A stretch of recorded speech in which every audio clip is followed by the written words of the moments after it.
I just went out with an umbrella and unexpectedly picked up the most beautiful girl in school and brought her home. At first, I thought she just wanted to take shelter from the rain, but she shed tears of grievance. Classmate Gucci, I have no home to go back to anymore. At this moment, in the rain I was walking home alone, my mind replaying the scene of being rejected by Liu Yan during the day. I sighed, forget it. I'd better not bother her anymore. Looking up, I saw a girl sitting dejectedly on a park bench. As I got closer, I realized, wasn't she the most famous school belle of our school, Shen Menjiao? But in such a downpour, she looked as helpless as a stray kitten. I mustered up the courage to hold the umbrella in my hand over her head. Noticing my arrival, she actually called out my name accurately. Are you Gucci? But her voice was so faint that it was almost drowned out by the sound of the heavy rain. A trace of emotion flashed through my heart. You'll catch a cold if you stay here. Aren't you going home? But she turned her head away without saying a word. It wasn't until now that I noticed her clothes were dirty, and even her skirt looked like it hadn't been changed in days. She was silent for a while, then suddenly muttered in a low voice, I am homeless now. Hearing this, I was stunned, as if I had thought of something. Seeing her body trembling uncontrollably, I slowly said, if you don't mind, do you want to come to my place? I thought she would reject me mercilessly, but her eyes were filled with tears. Is that really okay? And I had just extended my hand to her. As long as you're willing. 3 minutes later, Shen Menjiao stood motionless in my house, looking a little lost. Noticing her discomfort, I handed her a set of clothes and a towel. You're soaked, go take a shower first. The bathroom is in the hallway, to the right. You can use the shampoo and shower gel as you please. Watching her walk into the bathroom, I turned and went straight to the kitchen. When Shen Menjiao came out of the bathroom, she happened to see me placing a bowl of steaming hot food on the table. Heat up. I didn't explain anything, just looked at her and said faintly. Before Shen Menjiao could say anything, I brought another glass of hot water and cold medicine and placed them on the table. After doing all this, I moved away from the sofa area. Shen Menjiao sat at the table with mixed feelings. Her first instinct was definitely to refuse, but her body wanted her to accept. After all, hunger had already taken over her brain. She looked at me, sitting at another table doing homework, as if she didn't exist. It was just plain fried rice, but the moment it entered her mouth, her face flushed with shyness. 10 minutes later, Shen Menjiao had eaten everything cleanly.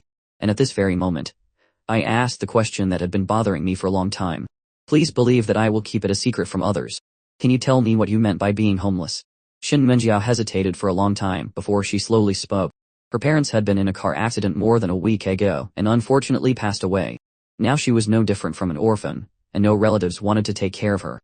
Her grandparents on both sides were also gone. I listened with a frown. Now I finally understood why Shen Menjiao was sitting there alone, crying. To have to bear such a tragic event all by herself was truly too much for her. It was very quiet at this moment. Only Shen Menjiao's faint sobs could be heard. My eyes darted around, not knowing what to do. Shen Menjiao was our class monitor. Not only were her grades good, but she was also extremely popular. With a cheerful and sunny personality, she was the core and soul of the class. And now she was crying like a mess in front of me. Now I only understood one thing, and that was no matter what, I couldn't let Shen Menjiao leave. After all, in her current state, it was definitely not safe for her to be alone. Not to mention it was still raining heavily outside. Thinking of this, I said directly, you can stay here. You can leave whenever you have a place to go. Hearing me say this, Shen Menjiao immediately came to her senses. She waved her hands in a panic. No, I'll leave right away. But before she could finish, I suddenly looked up at her. I said in a serious tone, either you stay here, or I'll call the police to look after you. You choose. Shen Menjiao sobbed a few times. With tears in her eyes, she even looked at me with some resentment. Is this how you talk to Yan Yan too? My mouth opened, my gaze froze, and I couldn't say a word for a long time. Her expression seemed to be telling me, no wonder your confession failed. I lowered my head, speechless, completely losing the momentum I had just now. Seeing my embarrassed state, Shen Menjiao actually covered her mouth and laughed, even though there were still tears in the corners of her eyes. I awkwardly pursed my lips. Just stay here. I'm begging you. Okay. This was the most sincere thing I could say. I'd also tried to put a slightly gentler expression on my face. Okay, I promise you. Thank you. But why are you helping me? There's no reason. If I have to say, it's because I don't want my reputation in class to get any worse. Shen Menjiao blinked in surprise. But I haven't heard any bad reputation about you in class. The only news about you is about your confession to Yan Yan. To me, that is a bad reputation. Aren't you afraid Yan Yan will be unhappy if you say that? Whatever, it has nothing to do with me anymore. I give up. I shrugged, seeming not to care at all.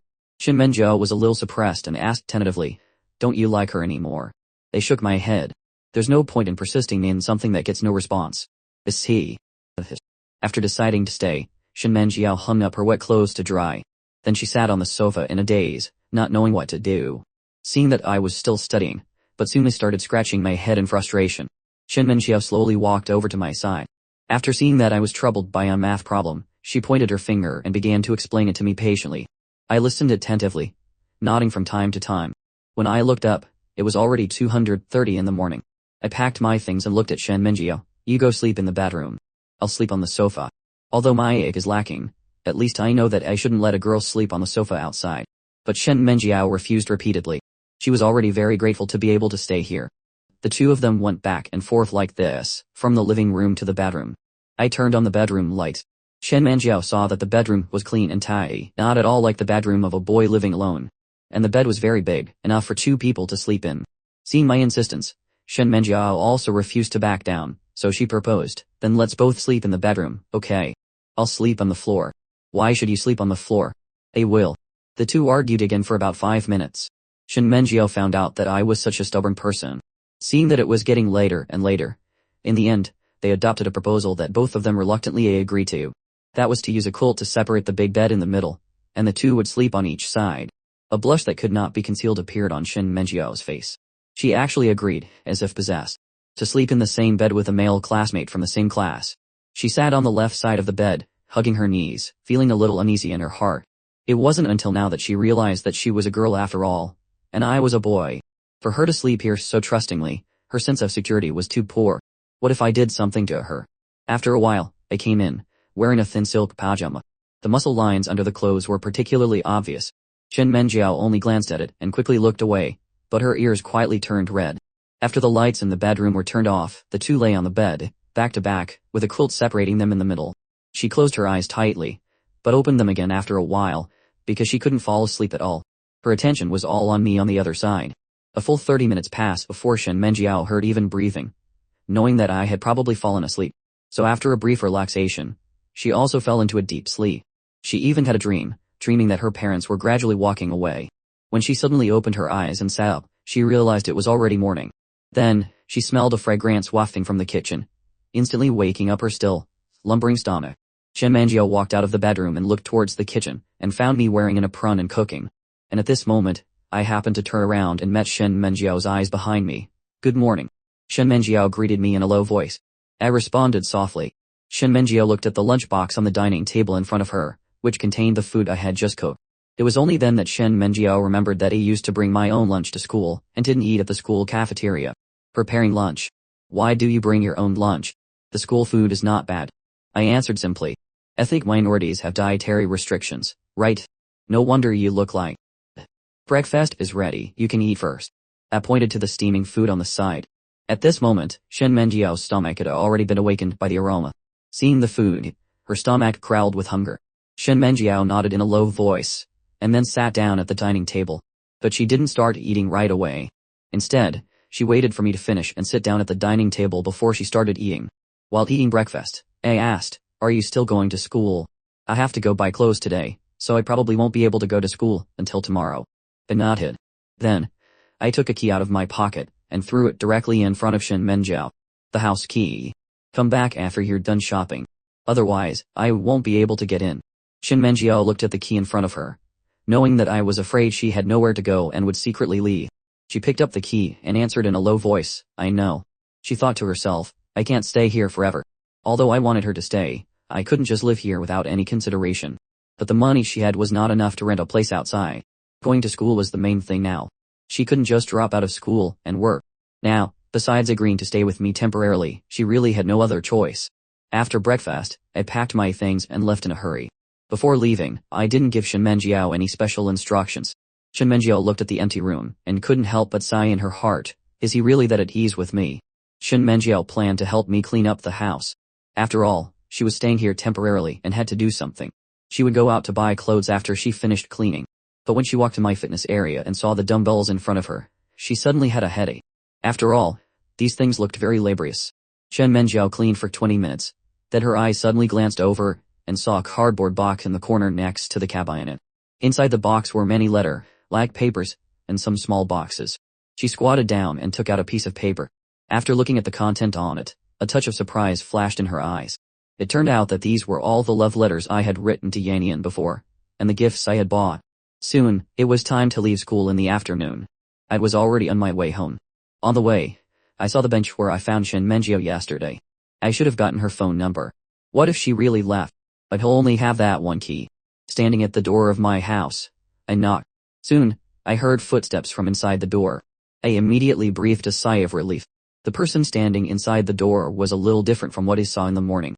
She seemed more radiant and beautiful. Her eyes seemed to be sparkling with light. "You're back." "Yeah, thankfully you didn't leave. Otherwise, I would have had to spend money on a locksmith." Hearing my words, Shin Menjiao couldn't help but lower her head and mutter, "I already promised you, how could I leave? By the way, do you really not have a phone? I'm afraid I won't be able to contact you if something happens." Hearing this, Shin Menjiao turned her head away in embarrassment. "I threw my phone in the river a few days ago. You really are something." I looked at the person in front of me helplessly, feeling that she was not like the class monitor who was good at taking care of others. Kind, cheerful, and lively in my impression. Instead, she was like a lost child who was crying and that I had picked up on the street. Then I turned and walked into the bedroom. When I came out, I was holding a phone in my hand. "You can use this for now. My old phone still works. I'll give you my second SIM card later. That way at least I can still contact you." Shin Menjiao took the phone, with a surprised expression on her face, looking at me with an incredulous look in her eyes. Although it was an old phone, was he just going to give it to her like that? "Why are you so good to me? Is it because of Yannian?" Shin Menjiao asked in a low voice. In her heart, this was a very possible answer. Was it because she had a good relationship with Liu Yin, and I liked Liu Yin, so I wanted to get on good terms with her? I sat on the chair, looked at Shin Menjiao with confusion, was silent for a few seconds and then shook my head. "I don't think this is being good to you. I think these are all things that should be done. Just like you helped me clean the house. And no matter what I do, it definitely has nothing to do with Liu Yin." After that, I stayed at the table and started studying. Shen Menxiu was playing with her phone on the sofa. She opened the photo album and found that there were photos inside. She subconsciously wanted to exit. After all, this was my privacy. But out of curiosity, she clicked on those screenshots. She found that they were some chat records. The person I was chatting with was her best friend, Liu Yin. Looking at the chat content, although it wasn't very ambiguous, it could be seen that the relationship between the two was very good. At least they should be good friends. In the chat records, my words went from many to fewer and fewer. Although it was just some message records, Shin Manjiao could see the change in my mentality. From full of expectation to complete disappointment. No wonder I didn't understand before why I persisted for so long. It turned out that Liu Yin herself gave me hope, and then personally destroyed it. For a moment, in her heart, she felt contempt for Liu Yin's behavior. At the same time, she felt very sympathetic to me. But Shin Manjiao was startled as soon as she looked up, because she saw me sitting there, holding a pen and crossing my legs, looking at her without saying a word. Now she felt very embarrassed. I said lightly, "If there's anything in the phone, just delete it all. There's nothing useful in it." Chen Manjiao was stunned when she heard me say that. But on second thought, it was true. Keeping these things would only be a source of sadness for me. It was better to delete them all. So she did as she was told. After that, Shin Menjiao borrowed a book from me and read it carefully. The two of them sat there and studied quietly. Whenever I encountered a problem I couldn't solve, Shin Menjiao would patiently teach me by my side. Every time I finished a problem, I would show a look of despair. Seeing my exhausted appearance, Shin Menjiao covered her mouth and couldn't help but laugh. Just then, beside Shin Menjiao's laughter, there was a sudden rumbling sound. Shin Menjiao's laughter stopped abruptly, frozen on her face. That rumbling sound just now was her stomach growling. I looked at Shen Menjiao with confusion. "Have you had dinner?" A faint blush appeared on both of Shen Menjiao's cheeks. She lowered her head and stammered, "Oh. This. Not yet." Hearing this, I stood up and walked to the kitchen. "Wait a minute." Seeing that I was going to cook for her, Shen Menjiao quickly waved her hands. No need to trouble you. I won't eat. It's too late, forget it. You can't go hungry in my house." After saying this, I stepped into the kitchen and closed the door. Not long after, a fragrance wafted out of the kitchen.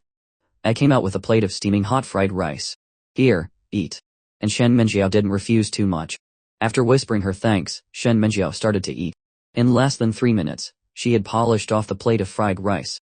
After eating, Shen Menjiao ran to the kitchen to wash the dishes, thinking to herself, "If I could eat this every day in the future, it would be a wonderful thing." Shen Menjiao came to her senses, and quickly threw this thought away. She was just staying here temporarily. Once she was stable, she would definitely have to leave. At that time, she would pay a sum of rent. She couldn't just live here for free. However, Shin Menjiao was stunned after walking out of the kitchen. She saw me standing next to the cabinet, staring at the cardboard box. I looked at Shin Menjiao and asked, "Did you see it?" Shin Menjiao trembled all over. "Ah. That. Okay, I saw it. But I didn't open them one by one. I only saw one envelope. It's okay if you saw it. Just treat it as a joke. I plan to throw them all away tomorrow morning." "Are you really going to throw them away? What's more worthless than returned love letters and gifts? It's just a pile of trash." Then I sealed the cardboard box with tape and took it to the door, placing it with the trash to be thrown out tomorrow morning.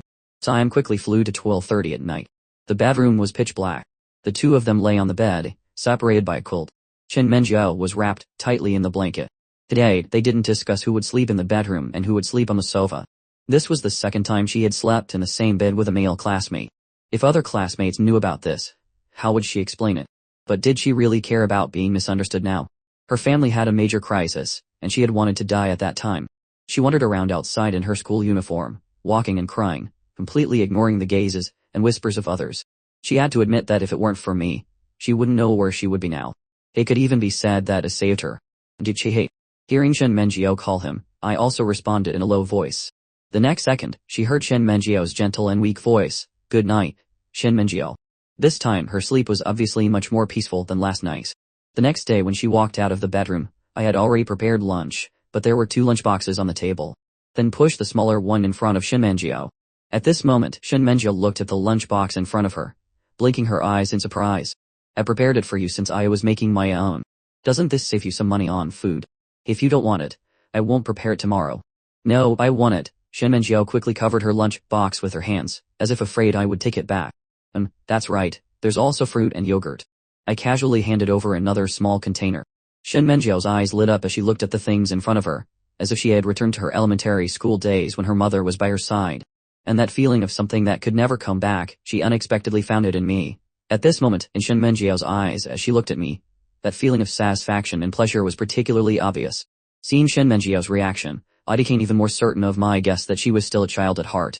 After the two washed up and ate breakfast, they went out together, and I casually threw away the cardboard box full of my sad memories, without even a final glance. The two kept a certain distance on the road. At the school gate, Shin Menjiao took a deep breath to calm herself down. "Hey, class monitor." At this moment, she heard a voice. Turning her head, she found a few classmates right behind her. Shin Menjiao reached out her hand and responded softly. "Ah, long time no see. It really is the class monitor. You're finally back at school. We missed you so much. Why did you suddenly stop coming?" The group quickly came forward and surrounded Shin Menjiao. I didn't pay any mind and walked straight ahead. Just then, Shin Menjiao saw a girl suddenly approach me as I walked ahead. The girl casually threw a piece of chewing gum at me, and I caught it as if by habit, then put it directly into my mouth. "How about it? Did you get it?" "Of course, and it's top quality. Can you trade it to me later?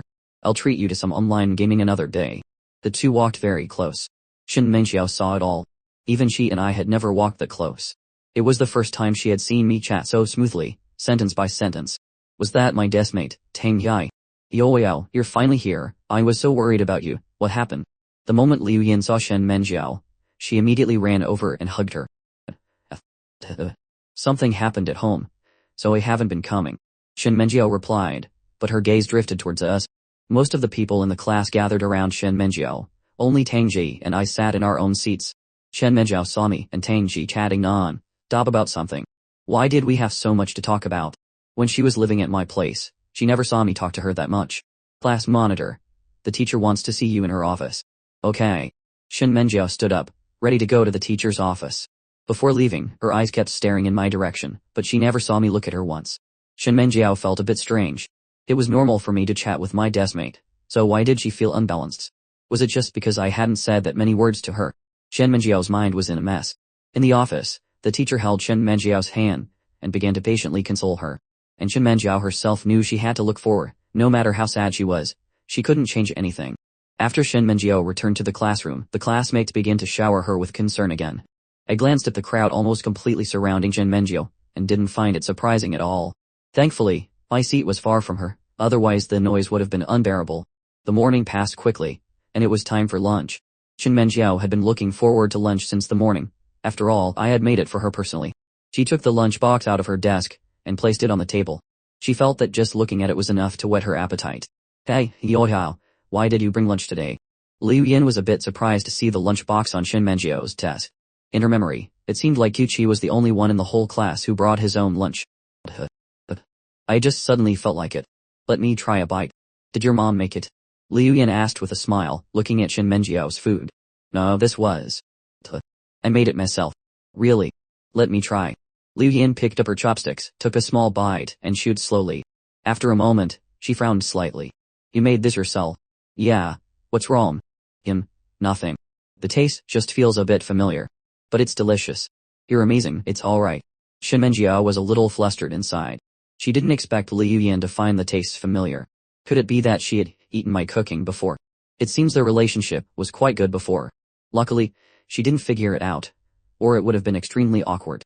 Liu Yin sat back in her own seat, then she turned her head to look at me, and seeing that I was also eating, she couldn't help but frown, as if pondering something strange. Shen Menjiao ate everything cleanly, finished the fruit, drank the yogurt, and finally lay on the table with a satisfied look. A faint smile hung on the corner of her mouth. For some reason, she felt as if she had returned to her childhood. When she was in elementary school, she also brought her own lunch. Back then, it was her mother who prepared lunch for her every morning. Tears welled up in Shen Menjiao's eyes, then slid down, dripping onto the table along her cheek. She quickly wiped away the tears, to avoid being seen by others. Summer afternoons were rather muggy, and the students in the classroom were all drowsy. In the afternoon, they finally had a PE class. PE classes were very rare now, at most one per week. Everyone went to the sports field and started playing wildly. As for me, I sat in a shady spot, reading a book. I also wanted to go outside for some fresh air, but I wanted to squeeze in time to study. After all, my grades were too poor. If I wanted to catch up, I had to work harder than others. Look at Gucci, reading a book over there. It doesn't look like he's pretending. He's really started to study seriously. Tianrun pointed at me in the shady spot, speaking to Liu Yin and Shen Menjiao beside her. Shen Menjiao nodded lightly. Only she knew how hard I worked. I would study diligently even after returning home. My determination was clear. But Liu Yin seemed uninterested. She turned and pulled Shen Menjiao and Tianrun. Come on, let's go watch the boys play basketball. Shen Menjiao was reluctantly pulled away by Liu Yin. Compared to watching those boys play basketball, she actually wanted to go and read with me. But that would be a bit too obvious, and would surely cause gossip. She didn't mind for herself, but she was mainly afraid of affecting me. The basketball court was full of excitement, while my side was peaceful and quiet. Just as I turned to the next page of my book, a basketball was suddenly thrown into my lap. I frowned slightly and looked up. The person standing before me was Tang Jie. She wore a loose shirt and a pair of sport shorts, revealing a pair of long, fair, beautiful legs. I threw the basketball back to her, somewhat puzzled. What's this for? Let's play for a bit. See if your skills have gotten rusty. Tang Jie bounced the ball twice, the corners of her eyes curving up in a smile. I pointed casually, go play with those guys. They're not interesting. Challenging you is more interesting. Or are you scared? Hearing this, I slammed my book shut and stood up. Don't be like when we were little, crying and running home after you lose. And you have to beat me first before you can say that. Tang Ji and I went to another basketball court together. The boys playing basketball there suddenly glanced over, their eyes wide. One patted the person next to him and whispered, hey, look who's over there. Her legs are so fair. What legs? Where? The boys on the court went crazy, looking around everywhere. When they saw Tang Jie not far away, their eyes whitened just as much. Holy crap, that's Tang Jie. Damn, Tang Jie is something else. I totally misjudged. The three girls watching were a bit confused why the boys had all suddenly stopped and were looking in the same direction. But when their gazes followed, their level of astonishment was no less than the boys. Yuqi, Shen Menjiao's heart skipped a beat when she saw that the person with Tang Jie was me. It felt both unexpected and reasonable. As for Liu Yin, her brows were tightly furrowed. She didn't know why she felt particularly annoyed, a feeling as if something had been snatched away. She bit her lip, a hint of coldness in her deep eyes. Let's go take a look. Tang Jie and I hadn't even started playing yet, and the court was already surrounded by people. And the boys who were playing basketball over there earlier all stopped playing and came over here to watch the legs. And the ball. So Gucci's body is actually this good. Then run. The attention of all three of them was on me. Seeing my physique wrapped in a short-sleeved shirt at this moment, they couldn't help but be surprised. I'm not sure. Liu Yan was also stunned. How come she never knew I had such a good bite before? Shen Menjiao, however, knew. After all, she got to see me in pajamas every night. Are we still playing? I felt a bit uncomfortable being watched by so many people and asked Tang Jie. Since when did you start caring about what others think? That's true. The one-on-one match between the two was very exciting. Both their defense and offense were outstanding. The surrounding people watched, stunned. Every time I scored, Shin Mengjiao would clap along, watching with full concentration, a completely different state from when she watched others play ball. Right now, the score between us was very close. If I wanted to change this situation, I needed to at least pull away from Tang Jia by a bit. In that case, the next second, before Tang Ji could react, I jumped up with the ball and slammed it hard against the backboard. Along with a cracking sound, spider web-like cracks quickly spread across the backboard, and then it shattered. Shards of glass scattered on the ground. The scene in front of me left me dumbfounded, and the surrounding crowd let out huge gasps of surprise. Everyone's eyes were wide. The girls were especially startled. It was the first time they had seen someone shatter this thing with a dunk. Tang Ji smiled helplessly. She brushed the glass fragments off my body. All right, you win. It was enough just to push you this far. At this moment, I was a bit dazed. I thought I wouldn't be disturbed by the outside world, but today, being watched made me get a bit serious. So handsome, wasn't he? Oh my god, when he jumped up just now, I think I saw his abs. Tianrun excitedly shook Liu Yin's arm beside her, jumping around like a little fangirl. Liu Yin still hadn't recovered. Her eyes were fixed on me, her pupils slightly dilated. She thought she knew me pretty well. Her previous impression of me was that I was boring to talk to, had loic, bad grades, and was a pretty dull guy. But looking at him now, I actually seemed quite handsome. Shin Mengjiao noticed that many of the girls in the crowd were looking at me with expressions of affection. For some reason, she felt a strange feeling, a sense of unease deep inside her. The class ended just like that. I took the initiative to admit my fault. In the end, the school didn't make me pay for it, just gave me a simple verbal criticism and told me to clean it up. But a legend about me was already spreading throughout the school. The boys in the class were green with envy. But I didn't think this was a good thing. After I stood out, it seemed like more eyes were on me, and they looked at me differently. Especially the girls. Whenever I walked by, they would stare at my chest and abs, making me feel a bit creeped out. The day passed quickly, and it was time to go home from school again. I'd always had a feeling that I would be cornered after school. Whether by boys or girls, and for what reason, I didn't know. But I just had this premonition. So after school, I quickly packed my things and rushed to leave.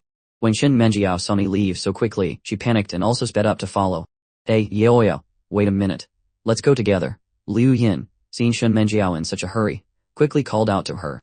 But Shin Mengjiao had no time to wait for Liu Yin. Besides, if she went with her, wouldn't the fact that she was going back to my place be easily exposed? So Shin Mengjiao left without looking back, saying, no time to chat, I have something to do after school, I'm leaving. Something to do? What could you possibly have to do this late? Liu Yin felt it was a bit strange. Thinking back on the whole day, Shin Mengjiao's state had been a bit odd. She seemed a bit uncomfortable, as if she had something on her mind. If she had known that something seemed to have happened to Shin Mengjiao's family, she wouldn't have asked so much. But other than that, it was as if she had a secret she couldn't tell. Shin Mengjiao chased me out of the school. She quickly ran to my side. Wait for me. Why are you walking so fast? I was a bit surprised to see the panting Shin Mengjiao. No, what are you rushing for? It's not like you don't know where my home is. You can just walk slowly. Hearing me say this, Shin Mengjiao felt that it seemed right. If she chased after me, she might be seen, and her secret might be discovered. So why was she in such a hurry to chase after me? It was as if her heart was just hoping that after school, she could be the first one to talk to me openly and honorably. Are you hurt? Shin Mengjiao thought about today, with so many glass shards falling on me, and asked softly, afraid that I had been cut. No. I replied flatly. That's good. Oh, right, I finished all the food today. It was delicious. Good. My one-word replies made Shin Mengjiao's mood drop a little. She couldn't help but think about how naturally Tang Ji and I chatted today. Why was it like this when she talked to me? Did he have a lot to talk about with Tang Ji? Was it because Tang Ji was special? She had been thinking about this question all day. It was the same during P class. I didn't play basketball with the boys, but sat there reading a book by myself. But as soon as Tang Ji came to find me, I played with her. So, the doubt in her heart made her unable to resist asking. I want to ask you something, don't get angry. Okay. Do you like Tang Ji? I mean, in a romantic way. Because I see that you chat with her very naturally, you can talk a lot, and you walk very close. But with me, it's a bit. Shin Mengjiao felt a bit ashamed saying this, as if she were jealous, which was why she said it. No, they answered very decisively. Without even a hint of hesitation.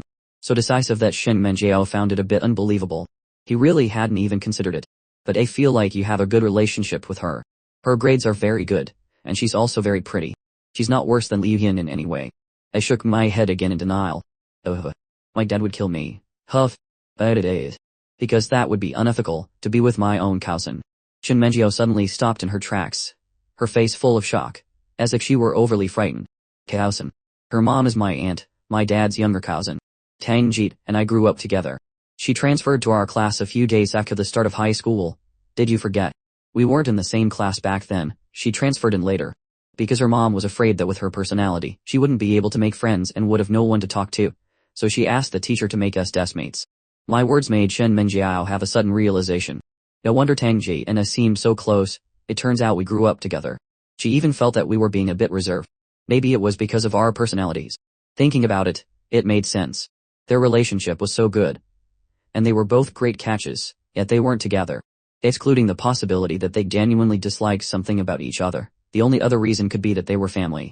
Shen Menjiao seemed to breathe a sigh of relief, and her tone of conversation became more relaxed. So now you know what happened today, right? For someone to shout in public that you like your cousin, it's a good thing I didn't get angry. That wasn't being angry. I felt like you were already furious. It was quite scary. No. Not even close. It's not worth getting angry at that kind of person. If you're angry, you should just slap them in the face. Shen Menjiao pursed her lips and chuckled lightly.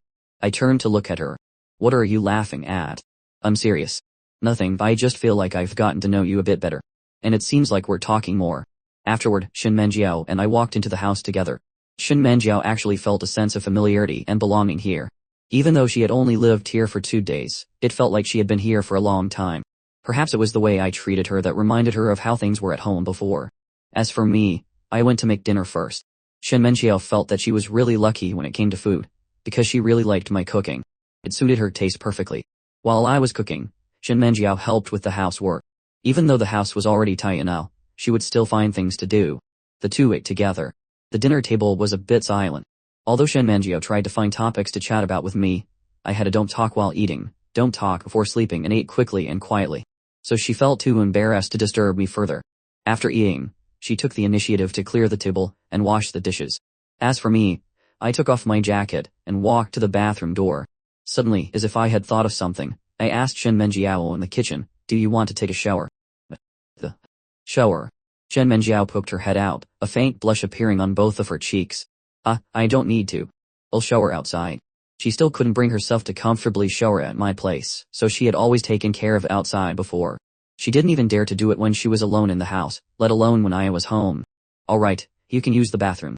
It's fine, there's a lot. After this reminder, I closed the door and prepared to shower. Okay. Shen Menjiao's reply was very quiet, and her delicate earlobes turned bright red. After she finished tidying up, she sat down at the table to study. However, a short while later, she heard the sound of running water from the bathroom and thought about me showering. At this moment his mind couldn't help but conjure up images of my physique. That inverted triangle, double door, like body. What would it look like when showering? For a moment, a hazy image flickered in his mind. No. Shen Menjiao quickly shook her head, driving away these blushing fantasies, wondering how she could think of such things. Although she forced herself to concentrate, by the time she came to her senses, the sound of water had just stopped. She immediately pretended to have been studying hard, her hands gripping the book tightly, looking very serious.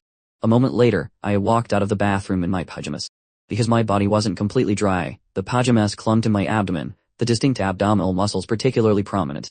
Although Shen Menjiao tried hard to focus, her gaze would unconsciously drift towards me. Gulp. Shen Menjiao's eyes widened in disbelief, unable to believe what she was doing. Did she just swallow her saliva? No way, So Shen Menjiao was this kind of person. She had never been in a relationship from childhood until now, let alone had feelings for any boy. She thought she was the type of bookworm who only knew how to study, completely different from those who bravely pursued love during their adolescence. But why was her heart in a mess now? And I didn't notice Shen Menjiao's abnormality, just blow-drying my hair. Shen Menjiao slapped her own hot cheeks hard, forcing herself to calm down, forcing herself to immerse in the ocean of knowledge, unable to extricate herself. But at this moment, my phone on the table happened to ring. She subconsciously glanced in the direction of the sound and saw a new message on the screen. An uncontrollable curiosity arose in Shen Menjiao's heart, because she saw that the message was from Liu Yin. Didn't she really dislike Yu Qi? Why would she suddenly send me a message? Although this aroused Shen Menjiao's strong curiosity, she didn't secretly read the content of the message. When she saw me come back and prepare to sit down to study, Shen Menjiao spoke in a somewhat unnatural low voice that, Did your phone just ring? But when I saw the message on my phone, I frowned slightly, then turned off my phone without replying.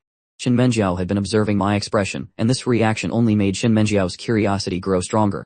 What message would Liu Yin send me? Could it be that she was confessing to me instead? Impossible. She had also seen the chat history in the old phone. Today at school, Liu Yin's attitude was very clear. She didn't want to be with me. At this moment, Liu Yin was lying in bed looking at her phone. On the phone was the message she had just sent me. What are you doing? Although it was only these 3 short words, but this was sent after she had hesitated for a long time. If it were before, I would have replied very quickly. Even if I didn't respond in time, I would have quickly explained the reason afterwards. But now half an hour had passed, and I still hadn't replied.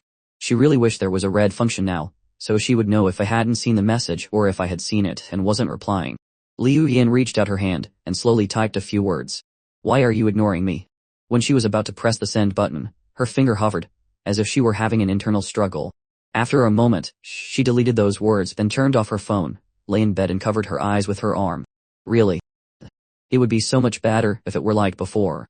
Why did it have to become different? In the middle of the night, the two of us returned to the bedroom to sleep. For Shen Menjiao, the first time was awkward, the second time was familiar, and by the third time, there was nothing to worry about. It even felt natural. After all, if I had wanted to do something, it would have happened in the first 2 days. Besides, she had a slight understanding of what kind of person I was. After turning off the lights, she stared at the dark ceiling, her mind beginning to recall the events of the day. To her classmates, I was definitely the main character, and I had also given others a great shot. They had even begun to change their opinion of me, and the most shocking thing for her was undoubtedly learning that Tang Ji and I were relatives. Thinking about it carefully, it seemed that Tang Ji had indeed transferred to their class a few days after the start of high school, and then started to be my deskmate, and it had never changed since then. Her impression of Tang Ji was actually similar to her impression of me. Both were the type who were quiet, not good at communicating, and didn't have many friends. And she had indeed never seen Tang Ji hang out with anyone. Occasionally she would just sit at her own desk, doing who knows what. Tang Ji. Does she not have any friends? Chen Menjiao suddenly spoke in a low voice. Although it was very quiet, it was exceptionally clear in the quiet bedroom. I replied, so if I take the initiative to talk to her, will she reply to me? She will. But I advise you not to be friends with her. But Chen Menjiao was truly stunned. She thought she had misheard. I was silent for a long time. Before I slowly spoke, if you spend too much time with her, I'm afraid your self-confidence will be crushed. Those. What do you mean? Nothing, just don't get close to her. She doesn't need any friends either. I turned over, my tone changing, as if I had held back some words. Previously, Shen Menjiao's curiosity was already piqued by Liu Yin's message. Now, I was being mysterious about Tang Ji's matter. She really couldn't stand it anymore. If she couldn't even know about this, she probably wouldn't be able to sleep well tonight. Shen Menjiao propped herself up with her arms, looked at me on the other side, and said seriously, just tell me, I'm definitely going to be friends with her, you can rest assured. Hearing this, I opened my eyes in confusion, not expecting Shen Menjiao to be so determined. After hesitating for a moment, I got up, turned on the light, and went to the computer desk to start searching. Shen Menjiao sat on the edge of the bed in confusion, watching me. A moment later, I handed a photo to Shen Menjiao. Shen Menjiao took it and found that it was a little girl in the photo, looking to be only 7 or 8 years old, smiling brightly. And what was extremely conspicuous was that she was holding a stack of awards in her left hand, and even had a trophy in her right hand. This is Tang Ji. Really? Shen Menjiao found it hard to believe. After all, the little girl in front of her and Tang Ji were too different. Not to mention the difference in hair length. But her expression looked so lively and lovely. But the current Tang Ji was very cold. It's true. I nodded, and continued, she's the classic child of another family. She's proficient in everything from zither, chess, calligraphy to painting.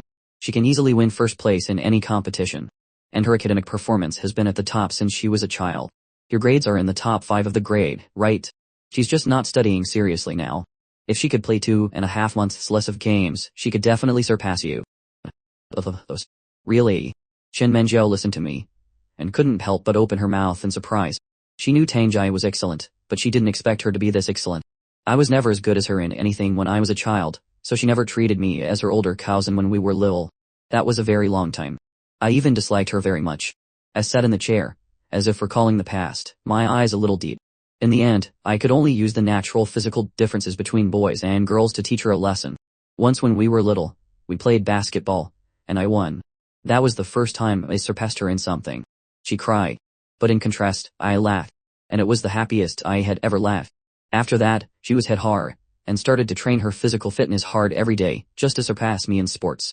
From then on, I finally regained a little confidence. and she also started to see me as a rival. Her personality gradually calmed down. After I finished, I threw her another photo. The photo was probably of me and Tang Jai in middle school.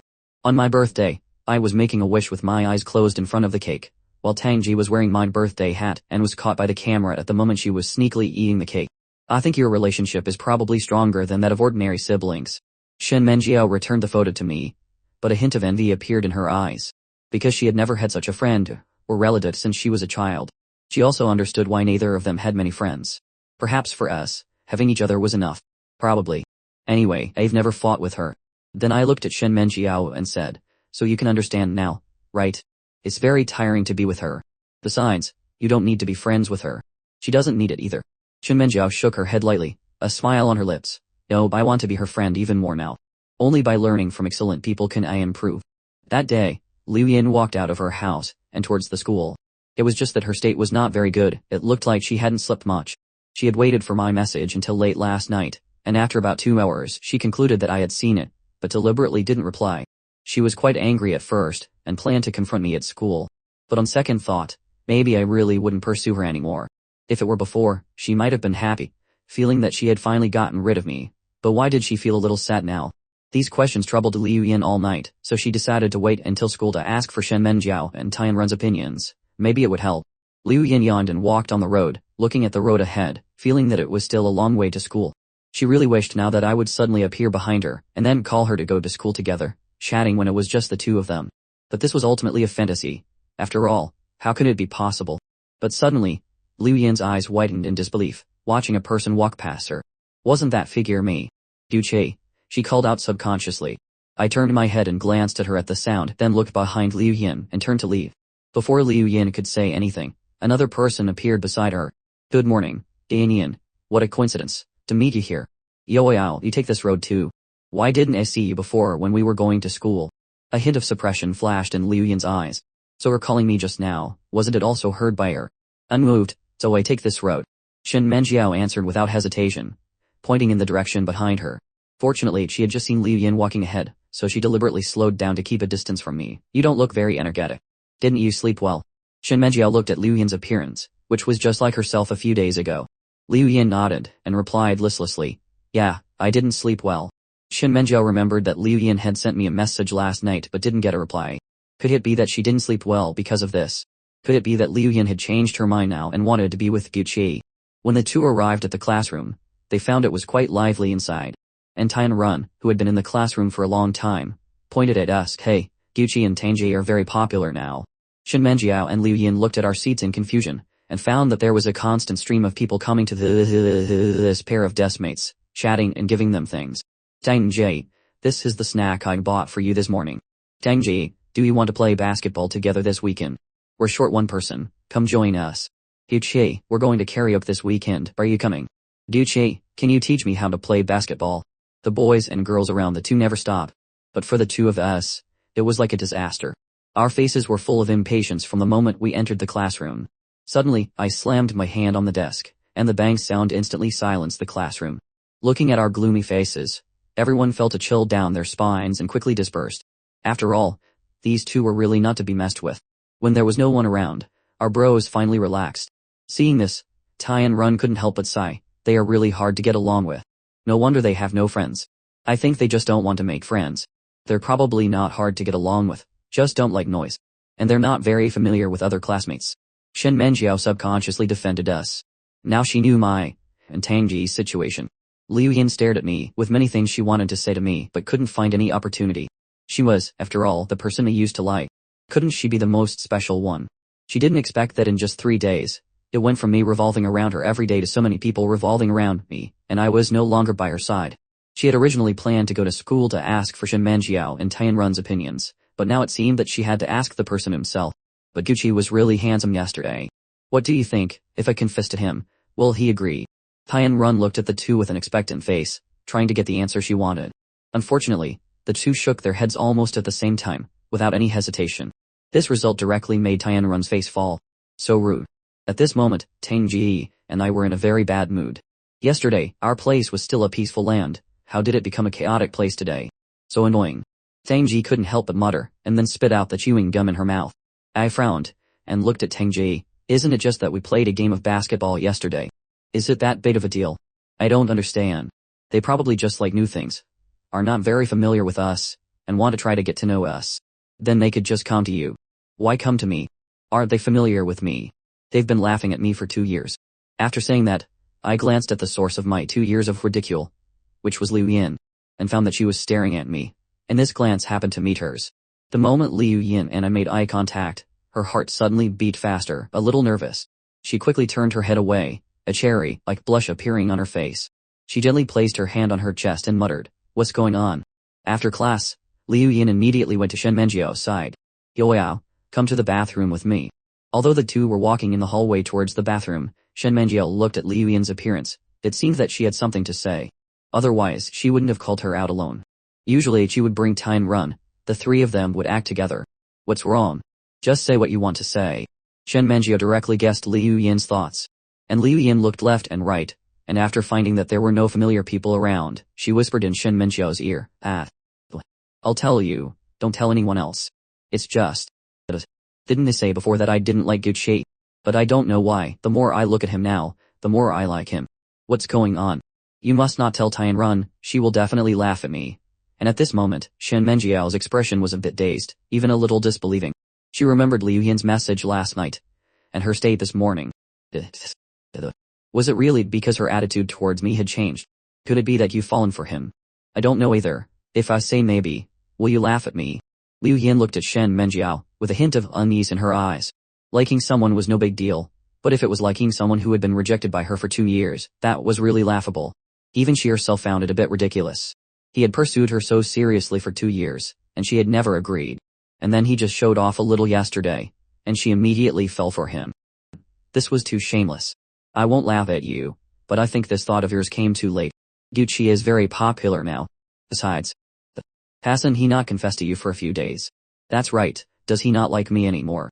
The unease in Liu Yin's heart reached its peak at this moment. The first day he didn't bother her, she was very happy. The second day, she felt something was wrong. By the third day, she actually started to feel a little uneasy. Herself was too easily tested. Or is he playing hard to get? Then wouldn't I fall for it easily? I think so. Shen Menjiao didn't dare to tell the truth. After all, when Liu Yin sent the message last night, she had witnessed it with her own eyes. I didn't care at all, and chose to leave her on read. This must mean I don't like her anymore. But if she said it too directly now, it would definitely hurt Liu Yin's feelings. Then what should I do now? You can talk to Gucci. Maybe there's a chance. Shen Menjiao knew that Liu Yin had no chance, but she still gave her this advice, hoping that she could face reality in this direct way. If she was rejected by me personally, she should give up. Talk to Gucci directly. Alright then. Then can you help me tell Gucci? At noon, at the stairs, I want to talk to him. Tut. I have to tell him. Why don't you go yourself? I don't dare, Liu Yin said embarrassedly. The thought of going herself, it would definitely be in front of others, and she would definitely be watched and laughed at. And if she was rejected by me on the spot, wouldn't that be even more embarrassing? Alright, but I can't guarantee he'll agree. Shen Menjiao hesitated for a moment, and still chose to help. After all, Liu Yin was still her good friend. Okay. Thank you. Liu Yin happily hugged Shen Menjiao, and then turned back to the classroom. Shen Menjiao sighed helplessly, her mood a bit complicated. As Liu Yin's friend, she should have hoped for her success. But she didn't know why. Her heart didn't want Liu Yin to succeed, and even secretly prayed, hoping that I wouldn't be persuaded by Liu Yin, and wouldn't agree to her. After Shen Menjiao returned to the classroom, because there was still some time before class started, Liu Yin, sitting in her seat, quickly gave Shen Menjiao a look, signaling her to help talk to me. And after Shen Menjiao saw that there was no one beside me, she continued to walk towards me. She was the class monitor, and had a good relationship with everyone. In this class, talking to anyone wouldn't cause any gossip.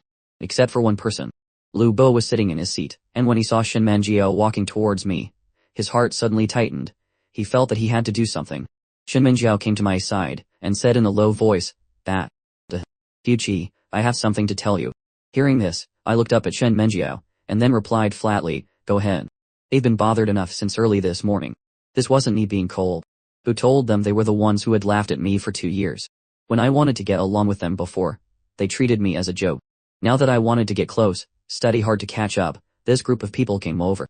Until now, I was still a bit annoyed. This was only because it was Shen Menjiao. If it were anyone else, I really wouldn't have bothered. Shen Menjiao, I have a problem I don't understand. Can you teach me?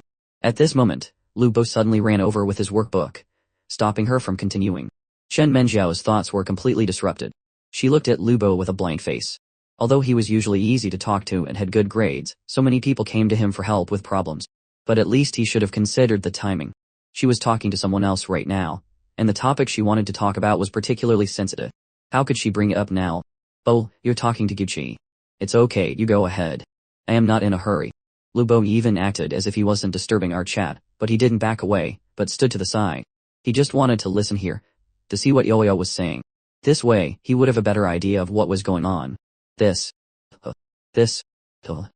you? Shen Menjiao looked troubled, unable to say it. If Lu Bo heard it and spread it around, not only would Liu Yan be embarrassed, but Gucci would also be in a difficult position. She knew very well that I didn't want to be a laughingstock anymore, didn't want to be the subject of other people's discussions. But she was also too embarrassed to ask Lu Bo to step aside, as that would make it seem like she was about to say something secretive, and it would be rumored to be something strange. I looked up at the troubled Chen Menjiao, and then at the unyielding Lu Bo. The next second, I suddenly stood up, and one hand directly grabbed Shen Menjiao's wrist. In Lu Bo's dumbfounded gaze, I directly led Shen Menjiao out of the classroom. At this moment, Shen Menjiao was also completely stunned. The feeling of being grabbed by me was just like the feeling of being dragged home by me on that rainy day. Liu Yan had been secretly observing the situation. After seeing this scene, her eyes were filled with disbelief. Lu Bo was even more directly dumbfounded, his eyebrows twitching wildly. He actually let me drag Shen Menjiao away in front of him. At this moment, I brought Shen Menjiao to the stairwell, where no one was passing by. I let go of her hand, and looked at Shen Menjiao in front of me. Alright, speak. It is you. Aren't you afraid of people gossiping? They will misunderstand you. Shen Menjiao lowered her head and said in a low voice. Just thinking about how I had just pulled her out of the classroom, her heart was pounding. I closed my eyes, and slowly spoke. Are you asking someone who has been laughed at for 2 years if they are afraid of being gossiped about? On the contrary, if you are afraid of being misunderstood, I will go back, and explain to them later. Shen Menjiao shook her head repeatedly. No, I'm even less afraid. She knew her current situation. She was already all alone, not afraid of being disgraced, so how could she be afraid of gossip? Then that's it. Hurry up and say it. Class is about to start. Actually, I'm just a messenger. It's Onion, she wants to talk to you alone. She wants to meet you at noon. Here. Forget it. I shook my head, and refused directly, without even a moment's consideration. Shen Menjiao had already anticipated this result, or rather, with her understanding of me, this was the most likely outcome. Are you really not going to talk to her? Maybe she'll be with you after you talk. Then I can't talk to her even more. Think about it. I pursued her for 2 years, and she didn't agree. Now I'm not pursuing her, and it's only been 3 days. She wants to talk, and I have to go back. Doesn't that make me seem cheap? That's true. After saying that, the two returned to the classroom. However, as soon as I sat down, Tangji tapped the desk with her pen and asked, since when did you become so close with the class monitor? I was a bit confused. How can you tell that we're not close? You can just grab her wrist and run out. Aren't you afraid she'll slap you and call you a pervert? Hearing this, I waved my hand. You're just overthinking it. I know she's a good person and wouldn't do that. If it were someone else, I wouldn't dare. Alright. Tangji nodded, reluctantly believing me. As for what Shen Menjiao and I were talking about just now, she didn't ask and didn't want to ask. Although she knew that if she asked, I would definitely tell her. Although some people didn't want to know, some people were dying to know. Lu Bo was on pins and needles in his seat. He felt like there were ants crawling on him. He really wanted to know what Shen Menjiao and I were talking about, but he couldn't follow them out just now, because his intentions would be too obvious, and he would be disliked. And what made him most uncomfortable was that I had pulled Shen Menjiao's wrist out, and Shen Menjiao hadn't resisted, but had accepted it naturally. Liu Yin was another witness. Although she was shocked by my behavior just now, but she also knew the content of their conversation outside. So now she was particularly looking forward to Shen Menjiao bringing her good news. When class was over, Liu Yan couldn't wait to go to Shen Menjiao's side.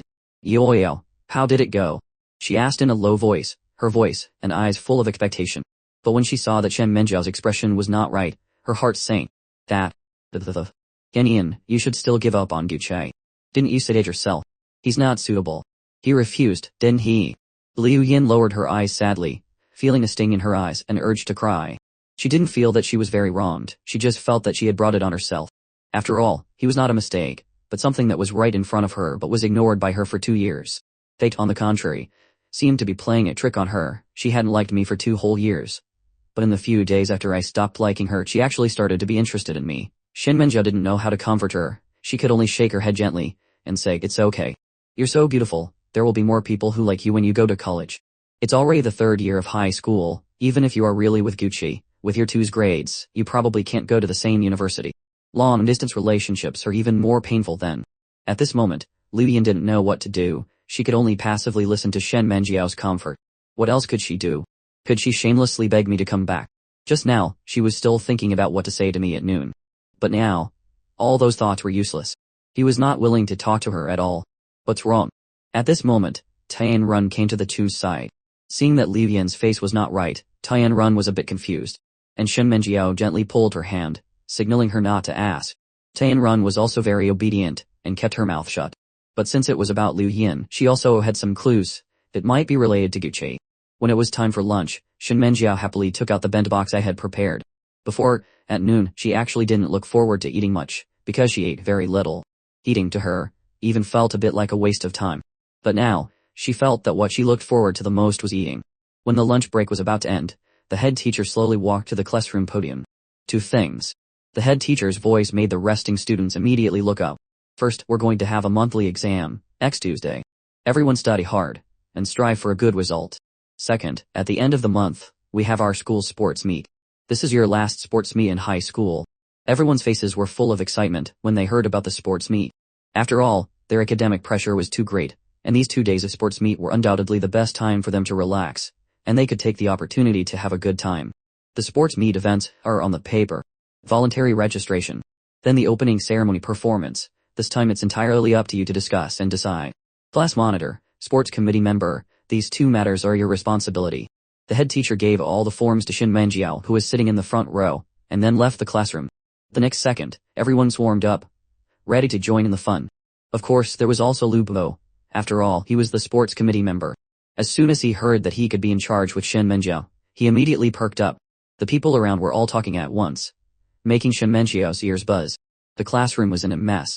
All right, Shen Menjiao quickly stopped them. The sports meet is at the end of the month. There's plenty of time. What's more important now is the monthly exam next Tuesday. Those who want to sign up for events can sign up. The rest of you focus on reviewing. The opening ceremony performance will be discussed after the monthly exam. And Lubo at the side also quickly supported her. That's right, listen to the class monitor.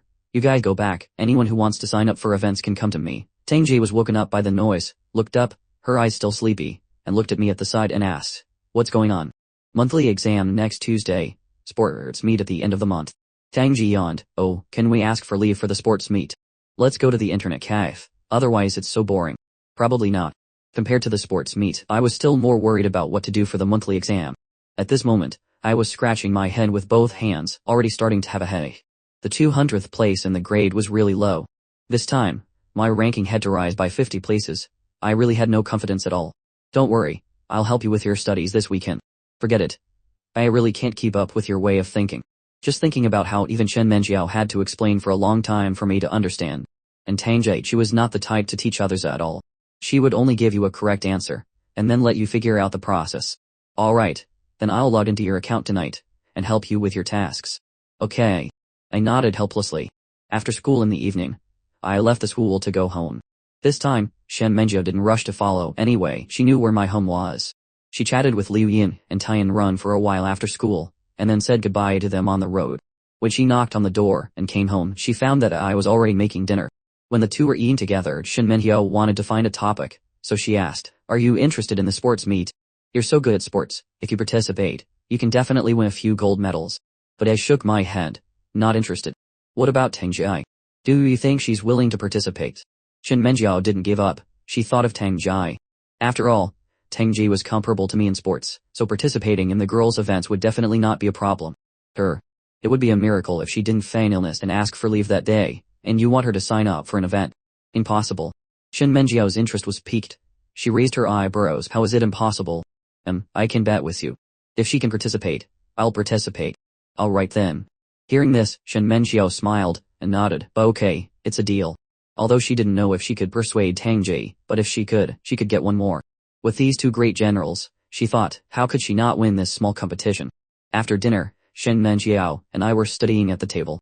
Now, I was racing against time. With Shen Menjiao's help, I wasn't stuck anywhere, and my study efficiency was very high.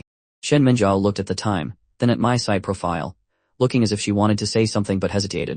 After hesitating for a few seconds, she slowly spoke. Can I go take a shower? Of course, go ahead. Hearing this, I couldn't help but be stunned. If you want to take a shower, just go.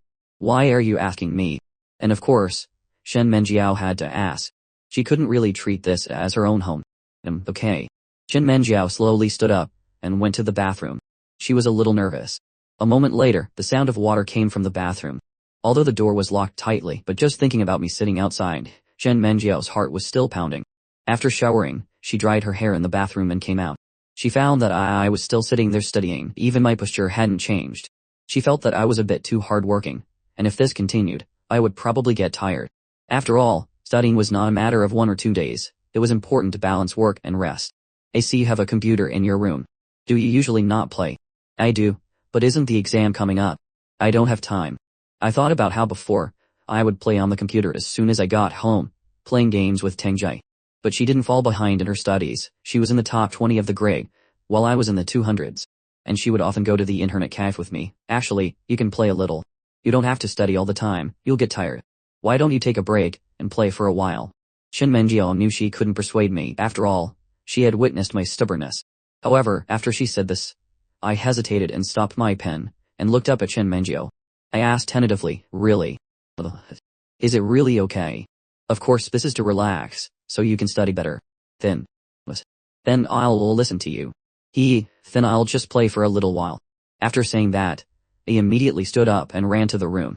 Because since the day I went to the internet cafe with Tengjie, I hadn't played any games. Every day, I would hear Tengjie talk about how the game was, making me itch to play. Now that Shen Menjiao said it was okay to play for a while, I naturally took her advice. The words of a top 5 student in the grade must be right. At this moment, Shen Menjiao was also a bit stunned, not expecting me to actually listen to her. It was also true that I really wanted to play on the computer. By the way, Shen Menjiao also followed me into the room, and saw that I had already turned on the computer. She sat on the edge of the bed, wanting to see what I was playing. But she couldn't understand the game I opened at all.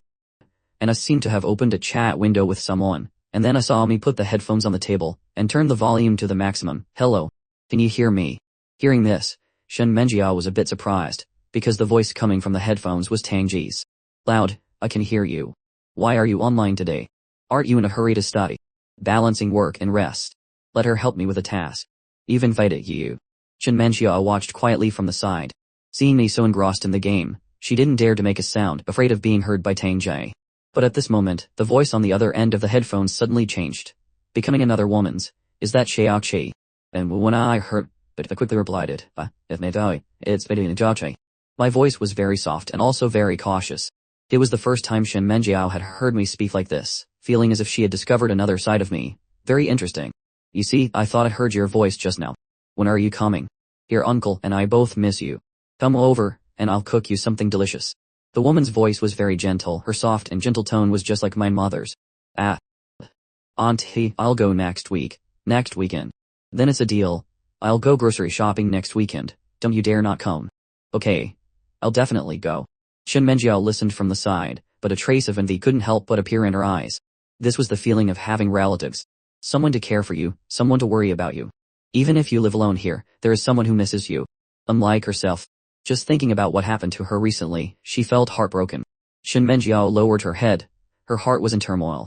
Her 2 eyes were also as if covered by something. I also noticed that Shen Menjiao's state was a bit off at this moment. Then I ended the chat with my aunt and turned off the game and computer in front of me. Shen Menjiao quickly turned her head away. She didn't want me to see her current appearance. Although she had tried to look forward, but just thinking about the past still made her cry. What could she do? She was just a girl who had just become an adult not long ago. At this moment I looked at her, and said softly, I think you need to talk to me. Talk about what? As soon as Shen Menjiao spoke, the tears couldn't help but fall, her nose was stuffy, so her voice was also muffled. Of course, about your matters. You probably have a lot of things you haven't explained clearly, right?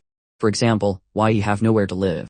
Although I had always had these doubts in my heart, but I was afraid of touching Shen Menjiao's sore spot, so I never asked.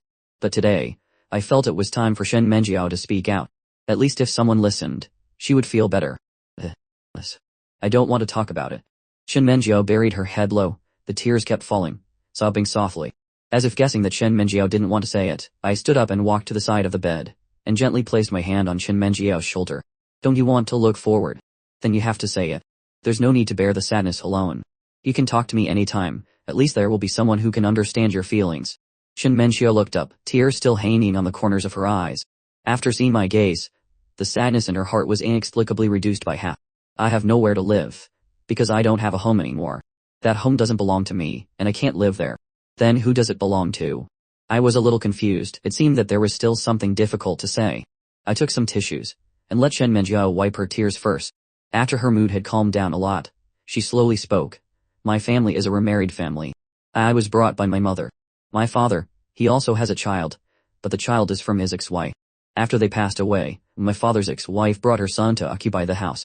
Because her name is on the property deed, she is a joint owner. When they divorced, they wanted the house, but now they are coming to take it back. I can do nothing about it. So I have nowhere to live. Hearing this, my eyebrows were almost knitted together. My face was very ugly. Isn't this just taking advantage of the situation? How could there be such an outrageous person? Then she's not going to give you any compensation. Shen Menjiao shook her head in almost complete despair. I also felt that asking this question was meaningless. If she could do such a thing as taking advantage of the situation, how could she possibly have a conscience? My mother and my father were married, the relatives all disagreed. So now no relatives are willing to take care of me, they all call me a bastard behind my back. What about your biological father? I can't find him, I have no contact information. I haven't seen him for many years. And even if I did, he wouldn't take care of me. After Shen Menjiao said it, her mood was obviously much more stable. Perhaps these words had been suppressed in her heart for a long time, and it was really a bit too much for her to bear. I nodded silently from the side. I had understood Shen Menjiao's troubles. I really didn't expect Shen Menjiao was also shouldering such a heavy burden in her life, and had encountered these things. These experiences in the heavy rain, with nowhere to go, even the possibility of not surviving until the next day, and yet she only cried. She didn't retaliate against society, didn't give up on herself, didn't commit suicide. Now she can even go to school normally, and you can even see a smile on her face. I think she's already strong enough. So strong that it makes me look at her in a new light, with special admiration. Speaking of which, my heart has already made a decision. Since heaven has arranged for me to help Shen Menjiao, and such an excellent girl, she shouldn't be hindered by these external factors from her future. I patted Shen Menjiao's shoulder, and said, don't think about anything. You don't have to worry about anything. I'll take care of your food, and lodging. You don't have to worry about living expenses either, I'll give them to you, until you can work and earn enough money to support yourself. You just need to study hard and live a good life. Hearing this, Shen Menjiao looked up, her eyes instantly filled with shock, her whole face written with disbelief. She opened her mouth in a daze, speechless. I can't bear to see such a good student be crushed by life. Don't worry, my family's condition is pretty good. They give me a lot of living expenses every month. If you play games, you can tell from my game equipment. I'll give you half of my living expenses every month. Shen Menjiao quickly shook her head and refused. No, how can that be? Wait. To this. We're just classmates. I can't accept this from you. She couldn't believe that I would make such a promise to her. They were just high school classmates. And they were hardly familiar with each other for 2 years at school. And now I could say that I would support her. Alright, don't argue with me. You know you can't win against me. My biggest flaw is stubbornness. Shen Menjiao knew this fact. She couldn't argue with me at all. Besides, she was now living under someone else's roof, and the first thing was to obey the owner of this house. She lowered her head, her voice as small as a mosquito's. Then, what do you need me to do? I scratched my head in confusion. Do what? After a man sponsors a woman, don't they usually do something? Shen Menjiao knew that if she accepted, she would definitely have to pay a corresponding price. After all, you don't get something for nothing. When she said this, her face instantly turned red to the ears, and she didn't dare to look me in the eye again. I stroked my chin, and said calmly, sponsor. That word is not quite accurate. I do need you to do something. You say it. Shen Menjiao's face was about to drip blood, like a frightened little deer, her whole body trembling slightly, but she still managed to force a sound from her throat. For her now, this opportunity was rare. She had to survive before she could think about other things, like studying, dignity, and even her body. If it were someone else, she might have refused without a second thought. But the other person was me, and her heart calmly accepted it, and nodded. My family said that if my ranking in this monthly exam doesn't rise by 50 places, they will cut my living expenses. So for our living expenses, you help me review. Try to help me improve my grades smoothly before the monthly exam. On the other side, Liu Yin suddenly woke up from a dream, and sat up abruptly, feeling her body covered in cold sweat. It was already late at night, the room was extremely quiet, only the ticking of the clock. Liu Yin panted heavily, trying to regulate her breathing. After recovering, She quickly picked up her phone by the bed and found that there was still no message. It was a dream. It was a dream. She put down her phone, her mind still replaying the scene from the dream. She didn't know if it was because she had been thinking about it before she went to sleep, but the dream she had was about me. In the dream, she relived the entire process of them getting to know each other, and getting to know each other. There were also some things that didn't exist. They even got together in the dream, their relationship getting better day by day. But the good times didn't last long. A person appeared between them, and destroyed their relationship. This person was Tang Jai. That's why she suddenly woke up. She had already decided to give up on me. But now, for some reason, Liu Yan felt a particularly strong urge to see me at this moment. The kind of urge to see me right away. He still can't let him go. Liu Yan looked at her phone, at the message that still hadn't been replied to, and remembered her request to talk to me that was rejected. But even so, she didn't want to give up now. She had even made up her mind. She must try her best before graduation. Isn't it just pursuing someone? Didn't I also pursue her for 2 years? What's wrong with her pursuing me in return? If she was made a laughingstock, then so be it. She thought about it calmly, and for her now, the biggest enemy was undoubtedly Tang Jie, my deskmate. Our relationship was so good that she couldn't understand it. Even our personalities and tempers were very similar, making her feel that maybe in the next second we would get together. So, now she had to ask for help. And in her heart, it was definitely not an enemy. Shen Menjiao, whose danger level was 0, naturally became the first choice. Yoyao, I'm counting on you now. The next morning, Shen Menjiao and I went to school together. But seeing Shen Menjiao's state today was completely different from yesterday. It felt like a lot of pressure had been released. She looked particularly relaxed. And there was a faint smile on her face. Today was Saturday, school would be over in the afternoon, and tomorrow was a day off. These 2 days were very important. Please help me review. Shen Menjiao turned her head to look at me, nodded heavily, and answered softly, okay. In the past, when they went to school in the morning, the two would keep a distance. This was deliberately done by Shen Menjiao, seemingly afraid that Liu Yan would see them and become suspicious. But this morning, Shen Menjiao had been by my side, not too fast, not too slow. I glanced at her in confusion, and asked, aren't you afraid of being seen by others going to school with me? I'm not afraid. What's wrong with classmates going to school together? That's true. The two walked into the school together. At this moment, we saw a familiar figure suddenly appear in front of us. After seeing that person, Shen Menjiao's eyes instantly lit up. Is that Tang Jie? Yes. I could tell from the back that it was indeed Tang Jie. Then can I go talk to her? Sure. After getting permission, Shen Menjiao enthusiastically chased after Tang Jie. She hadn't forgotten my promise yesterday. If she could get Tang Jie to participate in the sports meet, then I would also participate. Since I dared to make a bet, it proved that she definitely couldn't persuade her no matter how hard she tried.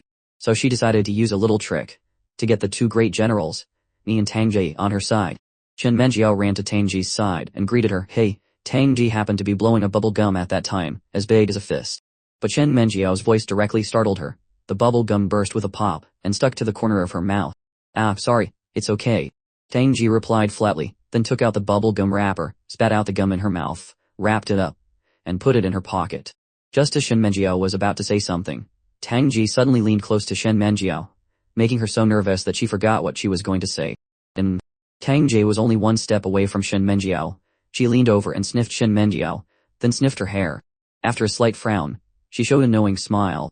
Shen Menjiao felt a little creeped out by this smile, forced a smile, and tried to stay calm and asked, What's wrong? How does it feel to live at Gucci's place? Shen Menjiao, who hadn't even had time to react, was immediately stunned. Her face first turned pale, and then turned extremely red. How do you know I'm living at Gucci's place? I guessed. After all, you and Gucci smell so much alike. Even the smell of your hair is the same as his. A men's shower gel, plus the same shampoo. I think you two are definitely not in that kind of relationship, so I concluded that you must be living at his place now. Just like that, you guessed it. What if it's just a coincidence? Then I'll apologize to you. What's the big deal? I'm not Conan. It's normal for me to make a wrong deduction. Besides, even if I was just bluffing just now, didn't you just admit it? Tang Jie had a meaningful smile on her face, shrugged, and looked a little proud, like a child who had successfully pulled a prank. Shen Menjiao immediately shut her mouth, her face turning from white to red. It was quite a sight. It was the first time she had truly felt what it was like to be bullied intellectually. She realized that maybe I was right. If she stayed with Tang Jie for a long time, she would probably lose her self-confidence. For a moment, all the lines Shen Menjiao had prepared were thrown out of her mind. She knew that it was useless to say anything. She would definitely be seen through by Tang Jie. Maybe she would even be tricked in return.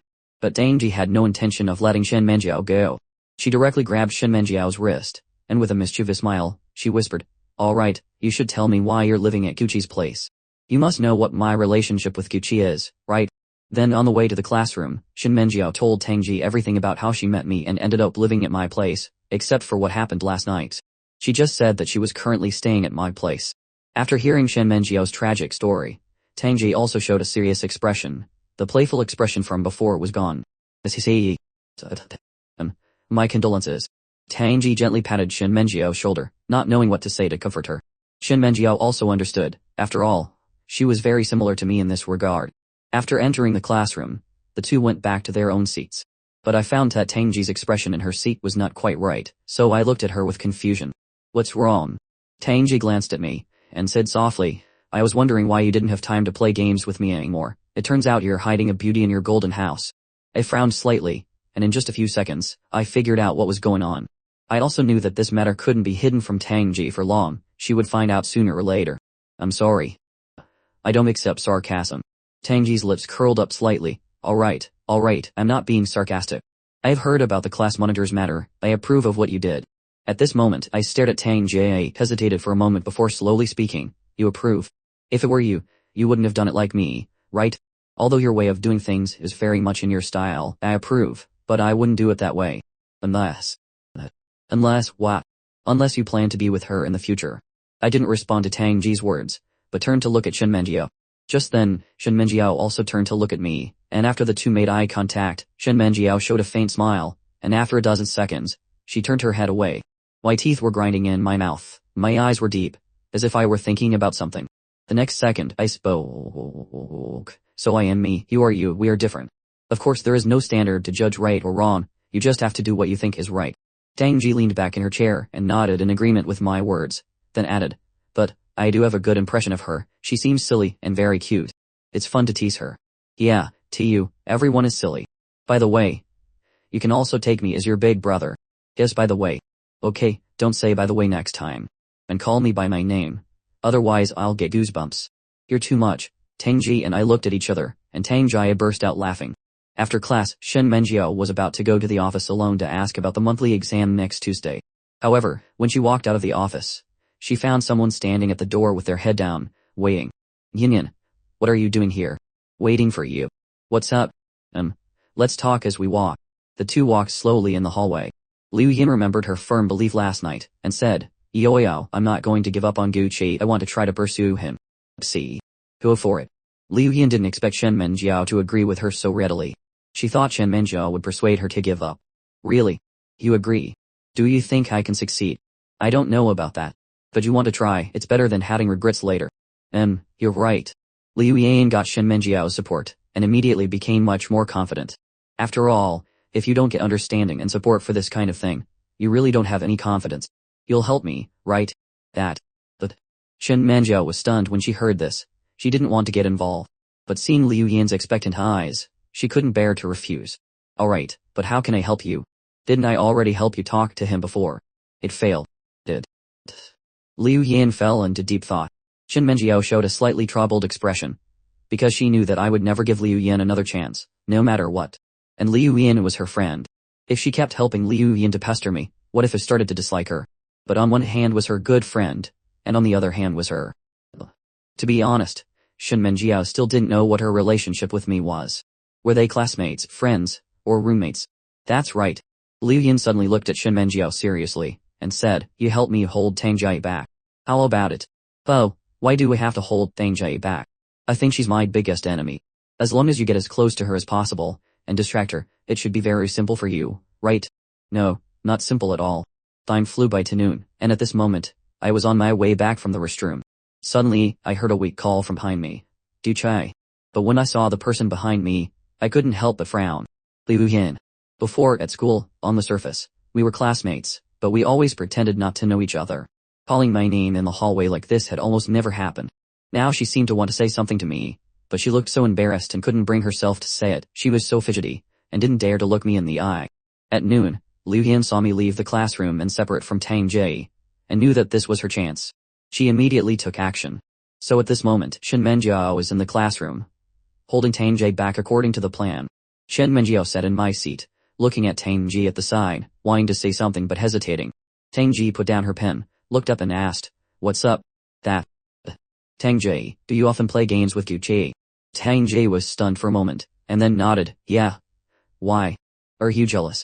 You're even jealous of his relatives." "Ah, no. No, what's there to be jealous of, eh?" "What am I jealous of?" Shen Menjiao was immediately flustered, and quickly explained. Tang Ji suddenly leaned close to her head, her serious eyes staring at Shen Menjiao's flustered eyes. "What? What's wrong?" Shen Menjiao was even more flustered by the stare, and in an instant, her ears turned red. After a few seconds Tang Ji turned her head and chuckled, "Nothing. Just kidding. Kidding." Shen Menjiao's expression instantly froze on her face. She even felt like her heart was about to stop. At this moment, Shen Menjiao really wanted to say to Li Yin, "Why don't you come and try, hold Tang Ji back here for a while? It would be a miracle if you weren't played to death by her." But Tang Ji suddenly showed a serious expression, lowered her head, and lowered her voice, and said to Shen Menjiao, "Gucci said, he's interested in someone again. It's someone in our class. Do you want to know who it is?" "Who is it?" Shen Menjiao's eyes widened, her face full of disbelief. Tang Ji shook her head mysteriously. "No, I'd better not say. He told me not to tell anyone, he'll get angry if I do." Shen Menjiao bit her lip lightly, and after a moment of hesitation, she still spoke, "I promise I won't tell anyone." But Tang Ji thought for a moment, and then nodded, "All right." Then she beckoned, signaling Shen Menjiao to come closer. Shen Menjiao put her ear close, and Tang Ji whispered in Shen Menjiao's ear, "Who he's interested in, I don't know. But I can see that you're quite interested in him." At this moment, Shen Menjiao was lying on my desk, her 2 ears exposed. They were particularly red, and her small feet were constantly rubbing on the floor. Tang Ji laughed until she cried before she stopped laughing, and reached out and gently patted Shen Menjiao's shoulder, and said, all right, I apologize to you. I'm sorry, I didn't mean it. You're just too easy to tease, I couldn't help it." "Wait. Shen Menjiao moved her shoulders slightly, as if resisting Tang Ji's apology, because she now felt that she was too naive, and was so teased by Tang Ji that she had no face left, and wanted to find a hole to crawl into. Tang Ji also felt that she might have gone too far, and comforted her in a low voice, "Don't be angry. Actually, I think Gucci is probably a little interested in you too. Otherwise he wouldn't have let you stay at his house. If I had to choose who is most suitable for Gucci, I would definitely choose you." Hearing this, Shen Menjiao slowly looked up, showing one eye looking at Tang Ji at the side. "Are you teasing me again?" "No, this time it's from the heart. I swear." Tang Ji's lips curled up in a slight smile, making Shen Menjiao believe her. She felt that she looked more reliable like this than when she was serious. "All right." Shen Menjiao sat up, and after a moment's thought, she realized that she had been tricked. She had been sitting here for less than 2.5 minutes, and it was as if she had been completely exposed. Why did she admit that she was interested in Gucci? And why did she feel happy because of Tang Ji's support? This made her feel very embarrassed. "When did you start to be interested in Gucci?" Faced with Tang Ji's question, Shen Menjiao was stunned for a moment. Her mind instantly went blank. Right. When did she have this feeling? Was it last night, when I made those promises to her? Or was it when I made lunch for her, as if I was looking at a child? Or was it even earlier, when I brought her home, made food for her when she was cold and hungry, gave her hot water and medicine, and forced her to stay? After thinking for a long time, Shen Menjiao finally figured it out. All of this. This feeling was definitely not born out of nowhere at a certain moment. It was the day I met her. These experiences in the heavy rain, with nowhere to go, even the possibility of not surviving until the next day, and yet she only cried. She didn't retaliate against society, didn't give up on herself, didn't commit suicide. Now she can even go to school normally, and you can even see a smile on her face. I think she's already strong enough. So strong that it makes me look at her in a new light, with special admiration. Speaking of which, my heart has already made a decision. Since heaven has arranged for me to help Shen Menjiao, and such an excellent girl, she shouldn't be hindered by these external factors from her future. I patted Shen Menjiao's shoulder, and said, "Don't think about anything. You don't have to worry about anything. I'll take care of your food and lodging. You don't have to worry about living expenses either. I'll give them to you, until you can work and earn enough money to support yourself. You just need to study hard, and live a good life." Hearing this, Shen Menjiao looked up, her eyes instantly filled with shock, her whole face written with disbelief. She opened her mouth in a daze, speechless. "I can't bear to see such a good student be crushed by a lie. Don't worry, my family's condition is pretty good. They give me a lot of living expenses every month. If you play games, you can tell from my aim equipment. I'll give you half of my living expenses every month." Shen Menjiao quickly shook her head and refused. No, how can that be? Wait. We're just classmates, I can't accept this from you." She couldn't believe that I would make such a promise to her. They were just high school classmates, and they were hardly familiar with each other for 2 years at school. And now I could say that I would support her. Alright, don't argue with me. You know you can't win against me. My biggest flaw is stubbornness. Shin Menjiao knew this fact. She couldn't argue with me at all. Besides, she was now living under someone else's roof, and the first thing was to obey the owner of this house. She lowered her head, her voice as small as a mouse's, then, "What do you need me to do?" I scratched my head in confusion. Do what? After a man sponsors a woman, don't they usually do something? Shin Menjiao knew that if she accepted, she would definitely have to pay a corresponding price. After all, you don't get something for nothing. When she said this, her face instantly turned red to the ears, and she didn't dare to look me in the eye again. I stroked my chin, and said calmly, "Sponsor." That word is not quite accurate. I do need you to do something. You say it. Shen Menjiao's face was about to drip blood, like a frightened little deer, her whole body trembling slightly, but she still managed to force a sound from her throat. For her now, this opportunity was rare. She had to survive before she could think about other things, like studying, dignity, and even her body. If it were someone else, she might have refused without a second thought. But the other person was me, and her heart calmly accepted it. I nodded. My family said that if my ranking in this monthly exam doesn't rise by 50 places, they will cut my living expenses. So for our living expenses, you help me review. Try to help me improve my grades smoothly before the monthly exam. On the other side, Liu Yin suddenly woke up from a dream, and sat up abruptly, feeling her body covered in cold sweat. It was already late at night. The room was extremely quiet, only the ticking of the clock. Liu Yin panted heavily, trying to regulate her breathing. After recovering, she quickly picked up her phone by the bed, and found that there was still no message. It was a dream. It was a dream. She put down her phone, her mind still replaying the scene from the dream. She didn't know if it was because she had been thinking about it before she went to sleep, but the dream she had was about me. In the dream, she relived the entire process of them getting to know each other, and getting to know each other. There were also some things that didn't exist. They even got together in the dream, their relationship getting better day by day. But the good times didn't last long. A person appeared between them, and destroyed their relationship. This person was Tang Jie. That's why she suddenly woke up. She had already decided to give up on me. But now, for some reason, Liu Yin felt a particularly strong urge to see me at this moment. The kind of urge to see me right away. I still can't let him go. Liu Yin looked at her phone, at the message that still hadn't been replied to, and remembered her request to talk to me that was rejected. But even so, she didn't want to give up now. She had even made up her mind. She must try her best, before graduation. Isn't it just pursuing someone? Didn't I also pursue her for 2 years? What's wrong with her pursuing me in return? If she was made a laughingstock, then so be it. She thought about it calmly. And for her now, the biggest enemy was undoubtedly Tang Jie, my deskmate. Our relationship was so good that she couldn't understand it. Even our personalities and tempers were very similar, making her feel that maybe in the next second we would get together. So, now she had to ask for help. And in her heart, it was definitely not an enemy. Shen Menjiao, whose danger level was 0, naturally became the first choice. Yoyao, I'm counting on you now. The next morning, Shen Menjiao and I went to school together.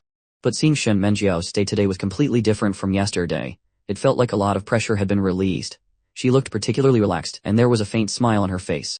Today was Saturday, school would be over in the afternoon, and tomorrow was a day off. These 2 days were very important. Please help me review.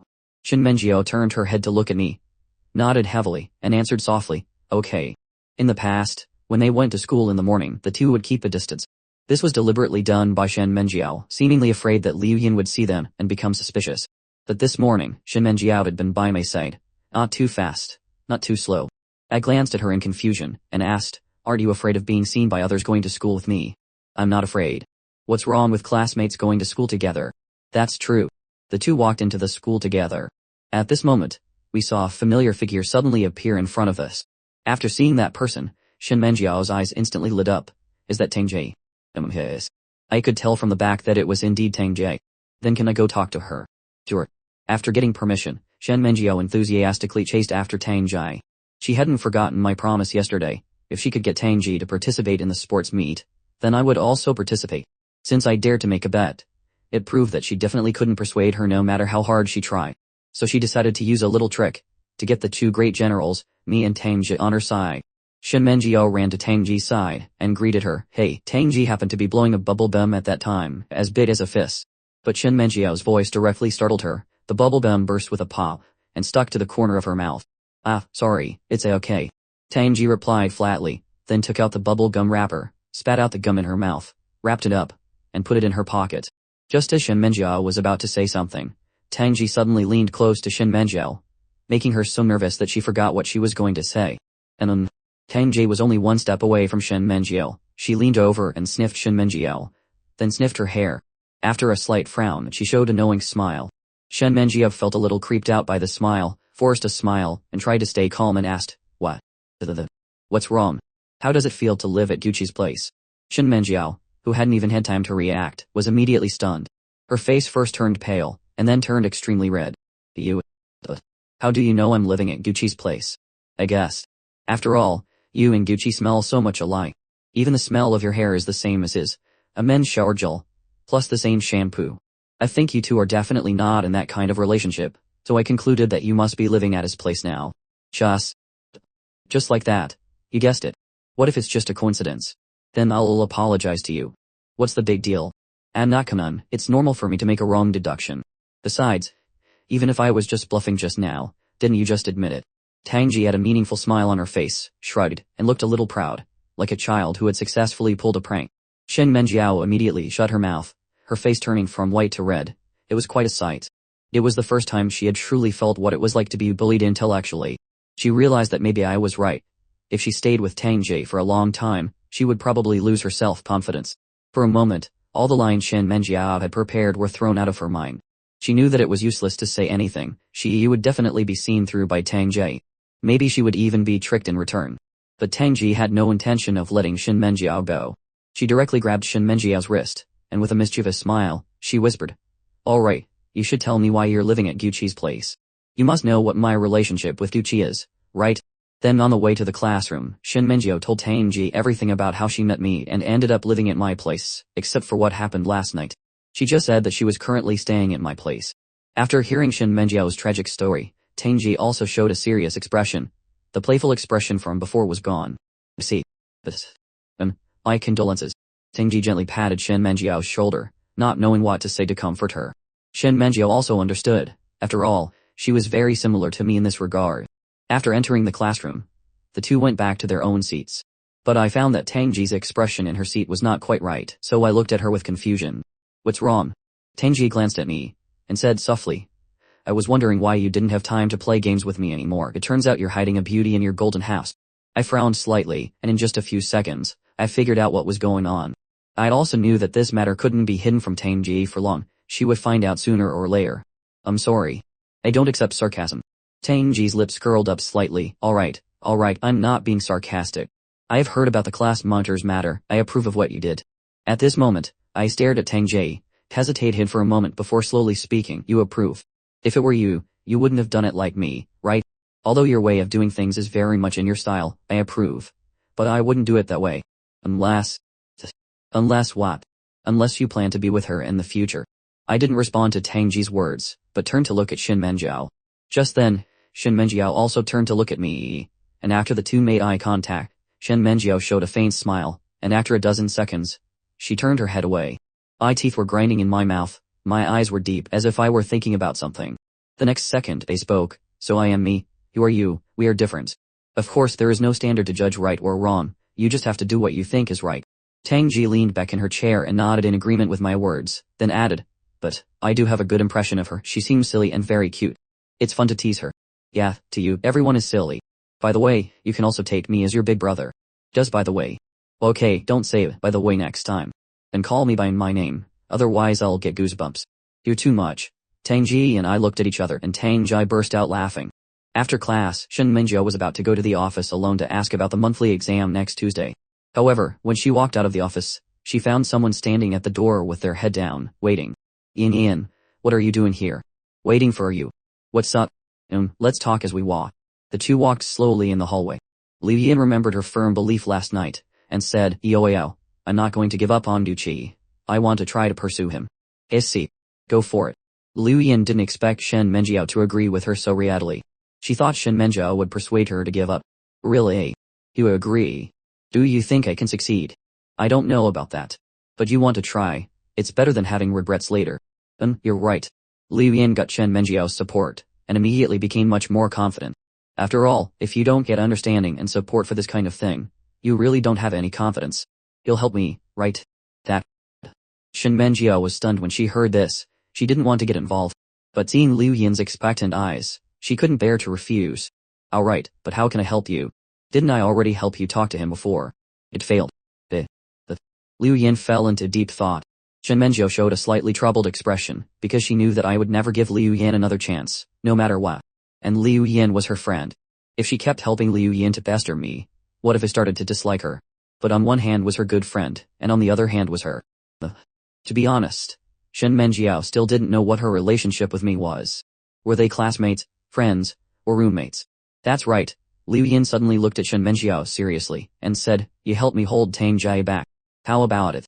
Oh, why do I have to hold Tang Jie back? I think she's my biggest enemy. As long as you get as close to her as possible, and distract her, it should be very simple for you, right? No, not simple at all. Time flew by to noon, and at this moment, I was on my way back from the restroom. Suddenly I heard a weak call from behind me, Duchai. But when I saw the person behind me, I couldn't help but frown. Liu Yin. Before, at school on the surface, we were classmates, but we always pretended not to know each other. Calling my name in the hallway like this had almost never happened. Now she seemed to want to say something to me, but she looked so embarrassed and couldn't bring herself to say it. She was so fidgety, and didn't dare to look me in the eye. At noon, Liu Yin saw me leave the classroom, and separate from Tang Jie, and knew that this was her chance. She immediately took action. So at this moment, Shen Menjiao was in the classroom, holding Tang Jie back according to the plan. Shen Menjiao sat in my seat, looking at Tang Jie at the side, wanting to say something but hesitating. Tang Jie put down her pen, looked up and asked, what's up? That. Tang Jie, do you often play games with Guqi? Tang Jie was stunned for a moment, and then nodded, yeah, why? Are you jealous? You're even jealous of his relatives. Ah, no, what's there to be jealous of? What am I jealous of? Shen Menjiao was immediately flustered, and quickly explained. Tang Jie suddenly leaned close to her head, her serious eyes staring at Shen Menjiao's flustered eyes. What? What's wrong?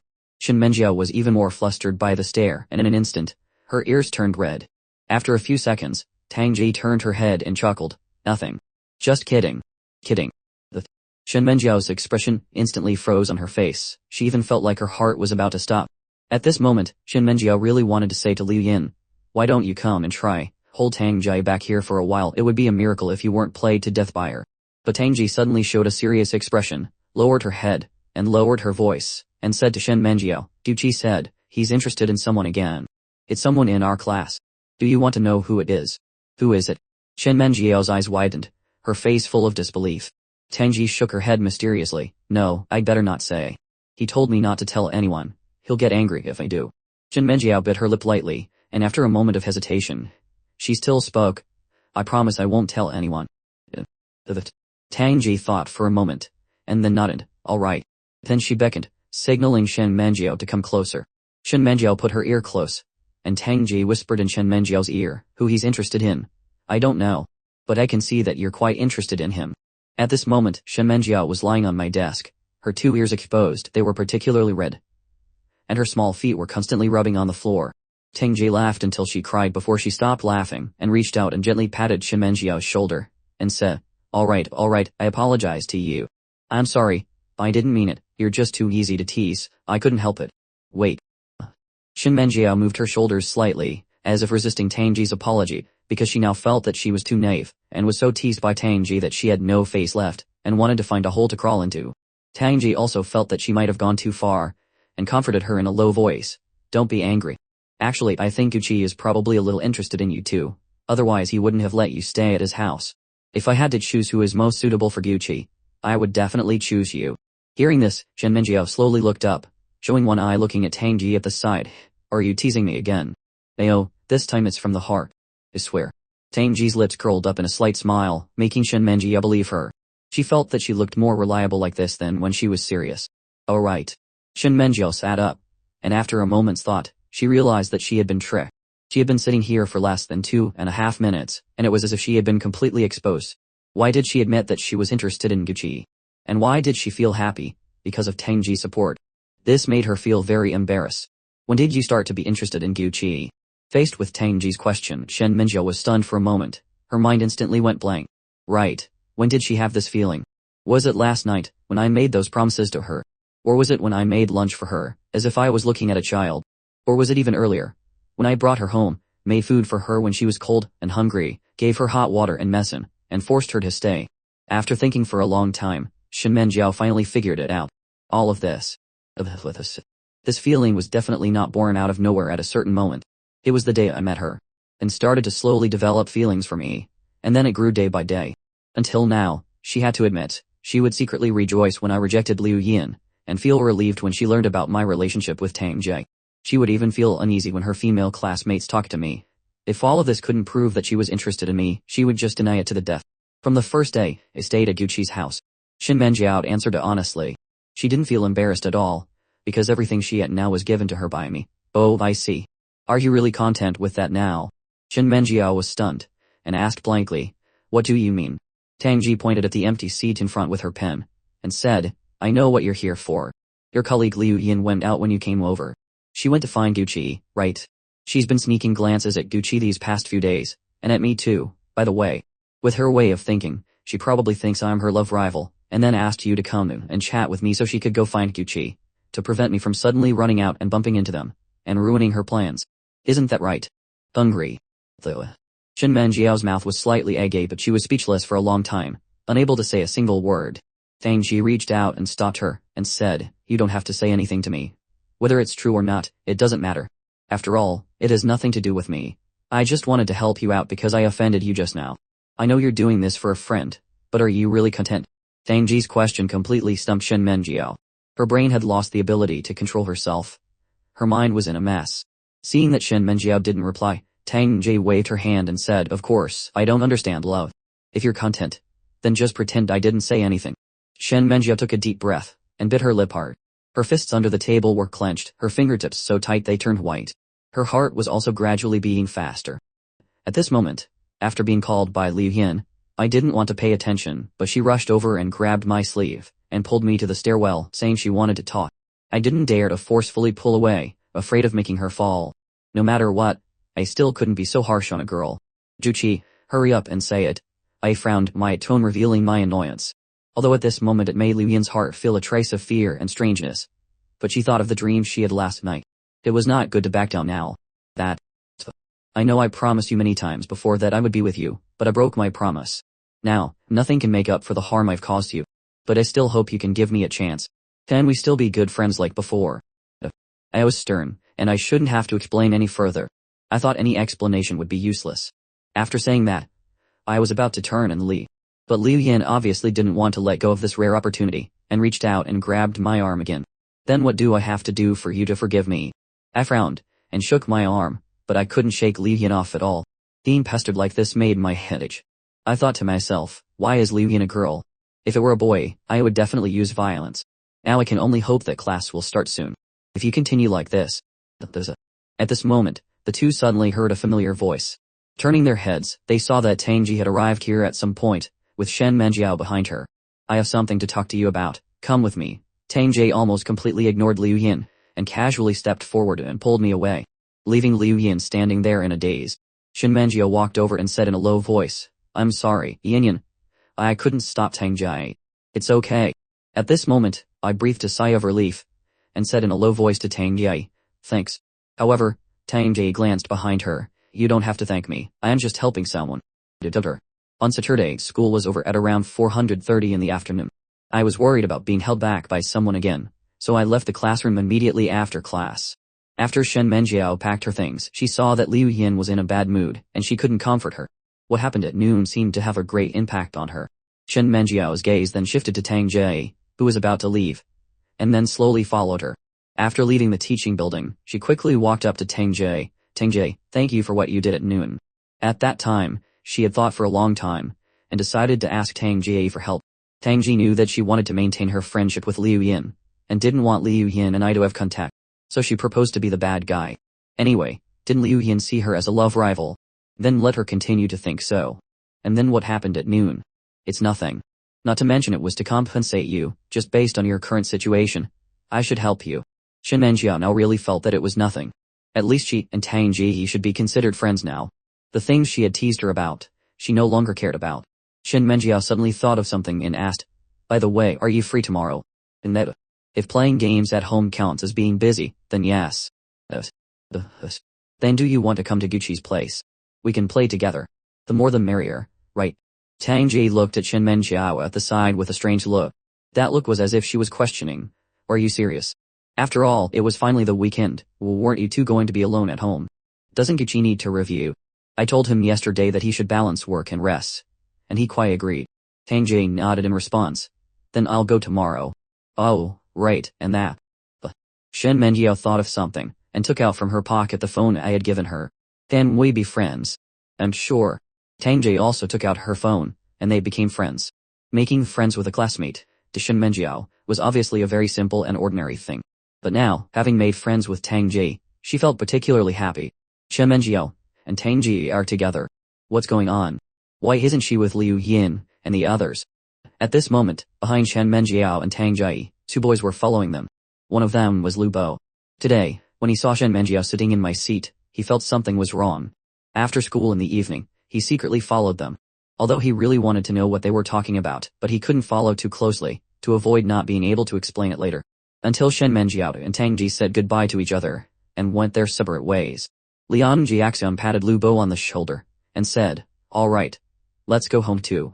If we go any further, we'll be in their living room. Let's follow a little longer. I want to know where she lives. Liang Jiaxian was in disbelief. Are you a pervert? Following a female classmate home? You've completely wasted your political science studies. No, I mainly want to give her a gift. She definitely wouldn't accept it in front of others. I thought it would be better to leave it at her doorstep. Whoa, you're both a pervert and a creep. Finally, Lu Bo saw Shen Menjiao walk into the 6th floor, and then pulled Liang Jiaxian to turn and leave. Let's go. Come with me to look at gifts. I want to give her a surprise tomorrow. Liang Jiaxian was completely dejected, and sighed as if he had reached the end of his rope. In the classroom, because Liu Yin was heavy-hearted, she was packing up rather slowly. Tian Run walked over from the side with her bag, and looked at Liu Yin with confusion. What's wrong? You look like you've been dumped. Liu Yin suddenly looked up, and looked at Tian Run with a desperate face. Tian Run immediately covered her mouth, realizing that she had probably said the right thing. When Shen Menjiao returned home, she saw the open workbook on the table. It seemed that I had already started studying. Thinking about what happened today, Shen Menjiao was filled with guilt at this moment. She knew very well that I didn't want to have any more contact with Liu Yin. And not only did she not say anything, she even supported Liu Yin. If I found out about this, she would definitely have the same fate as Liu Yin. What's wrong? I looked at Shen Menjiao with confusion, standing at the door, not knowing what she was thinking. Nothing. She had secretly decided in her heart, she would never make such a mistake again. Although Liu Yin was her friend, but in terms of importance, I was still more important in her heart. Shen Menjiao quickly put down her things, and sat down beside me. Let me help you review. At this moment, I admitted, letting Shen Menjiao teach me was a very good idea. At least it gave me hope. Otherwise, with my previous learning progress, it would be a miracle if my ranking in this monthly exam didn't drop, let alone rise by 50 places. I looked at Shen Menjiao at the side, and suddenly thought of what happened at noon. Shen Menjiao came with Tang Ji. Tang Ji knew that I was being pestered by Liu Yin, which meant that Shen Menjiao also knew. Then, I spoke. You and Liu Yin are good friends, right? Shen Menjiao was stunned, and then answered in a low voice.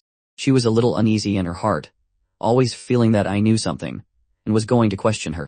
In an instant, many possibilities flashed through her mind. Maybe I would kick her out, or say that from now on we would be strangers, and treat her the same as Liu Yin.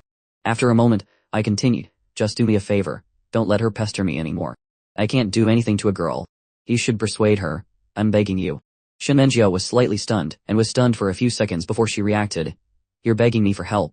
Yeah, a girl's problem should be solved by a girl. Tang Ji is not familiar with her, I can only trust you. Shen Menjiao breathed a sigh of relief in her heart, and at the same time, she also felt my trust.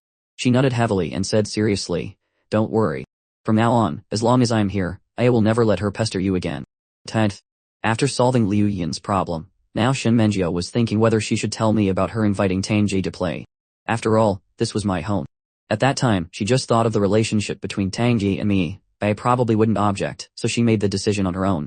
Now that she thought about it, it was better to ask. That. Gucci, I invited Tang Ji to come here and play together tomorrow, do you agree? Shen Menjiao lowered her head slightly. She was afraid I wouldn't agree. Afraid of making a mistake. After all, she was a guest. She had to be careful in everything she did and said. However, I turned around and continued to write, and said, of course you can. I should thank you. When she was in her first year of high school, her mother told me she hoped I could help her make some friends and not let her have no one to talk to at school. But she really overestimated me, so for the past 2 years, I've been playing with her. You're friends with her. Don't look at her appearance of not caring much, she should be very happy. No way. Shen Menjiao's eyes widened, a little disbelieving. Was the truth really as exaggerated as he said? She only knew that she was happy in her heart, but looking at Tang Ji's appearance, she seemed quite indifferent. She told me that she has a good impression of you. Really? Shen Menjiao was overjoyed when she heard this, her eyes sparkling with joy. She was originally worried about being disliked by Tang Ji, but now that I had said it myself, she was instantly relieved.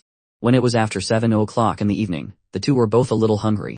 I was about to get up to cook, and Shen Menjiao grabbed my hand and said, let me, don't you want to hurry up and study? Then she added, I just don't know if it will suit your taste. It's okay, you can try. I didn't care, because I really wanted to hurry up and study. If Shen Menjiao wasn't here, I would have just cooked some instant noodles.